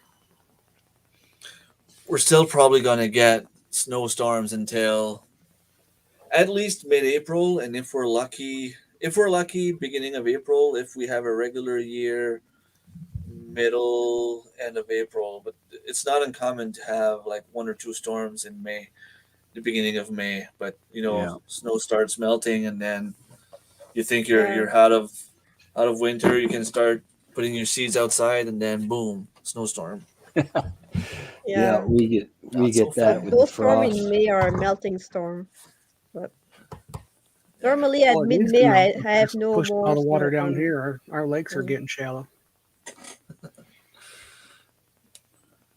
What were you saying, Mylen? Usually mid-May, I have no more snow here. Okay, so it's pretty much the same as here. There's always, like, you go in the woods, there's always a little piece of snow here and there. I have to go. Take care, Mama Homemade. Thanks for being here. See ya. Have a good one, my man. Yeah, I think I'm gonna like give it a stop here. Been working for 7 days in a row now, and I still have 3 more to go. So, wow, I'm gonna go get some rest while I can. Plus, kids are going back to school tomorrow, so we can do this another time. It was fun. I like talking to other people, guys and girls. It's always fun to know what's going on other aspects of people's lives, I guess. Yeah, I try to watch all your all's videos so I can get my garden going, but I got to try to like make it so it works down here in the South and not because a lot of stuff that you guys can do up there I can't do down here because it gets so hot. Right. Yeah. Your dad should have that down pat by now. No, he doesn't. They're not. They haven't really done very many gardens. They're doing more animals and stuff like that because my dad can't get out in the heat. Oh yeah. Yeah, and it is weird because stuff, stuff like that. Hard for him to get out in the heat. I was talking the other day on with Michael that was here earlier. I don't know if he's still here, Michael Sharp, and like he's planting like lemons and stuff like that, and I'm like, well, all I have is apples, and you can't grow apples there in Florida because it's too warm. Yeah, and I thought for sure like apples. Trying to grow avocados. Yeah, I've grown one from seed here once. I mean, it was inside. I didn't do much after that. After a while, it died. Yeah. It's the story of all my gardens. Avocados are very hard to keep alive. Yeah, for some reason. It's when it's something that you're not used to having in your area, it's tough to know, like, do they need water? Do they need sun? Like, I've had a cactus. It died. I guess you can't kill them, but it died. I don't know. I've had better luck with pineapple plants than I have with avocados. Oh, yeah. Yeah. All right. So, yeah, take care, everyone. People are starting to leave the stream anyway. We'll do that some other day and invite you over. Have a nice week. Have a nice spring. If we don't talk about gardening, I hope you guys are going to have more success than ever with your garden and your stuff. Sure, I forget that access finished. Yeah, my daughter's done school. Makes me feel older. She was done school last day of school. So she's officially graduated from high school. Good All right, honor. so, I said, good honor. Yeah, that's good. Something to be proud of. I always say it's the easiest part of life. That's the easiest part because when you're done school, you have to go to college, university, and so on. But, it's still a big accomplishment. After that, time goes by too fast. Yeah, school was not easy.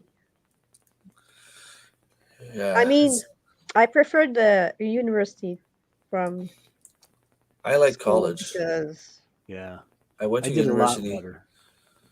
Did a lot better in college because I was taking something I was interested in. Yeah. All right, so guys, if you're watching this live stream on repeat, or if you're here right now or whatever, don't forget to give me thumbs up. Go subscribe to all those other nice channel. No worries, traveling tortoise. We're leaving anyway. Can't wait to see your friends again. Yeah, you're starting school tomorrow, Claude, right? So yeah, don't forget to share your like everyone's here, everyone's videos, and thumbs up, comments on their videos, mine's. If you do start a channel, let me know. I will go and follow you. And absolutely. Mm-hmm. It was fun. All right, take care, everyone. Have a good night. All right, bye. Bye.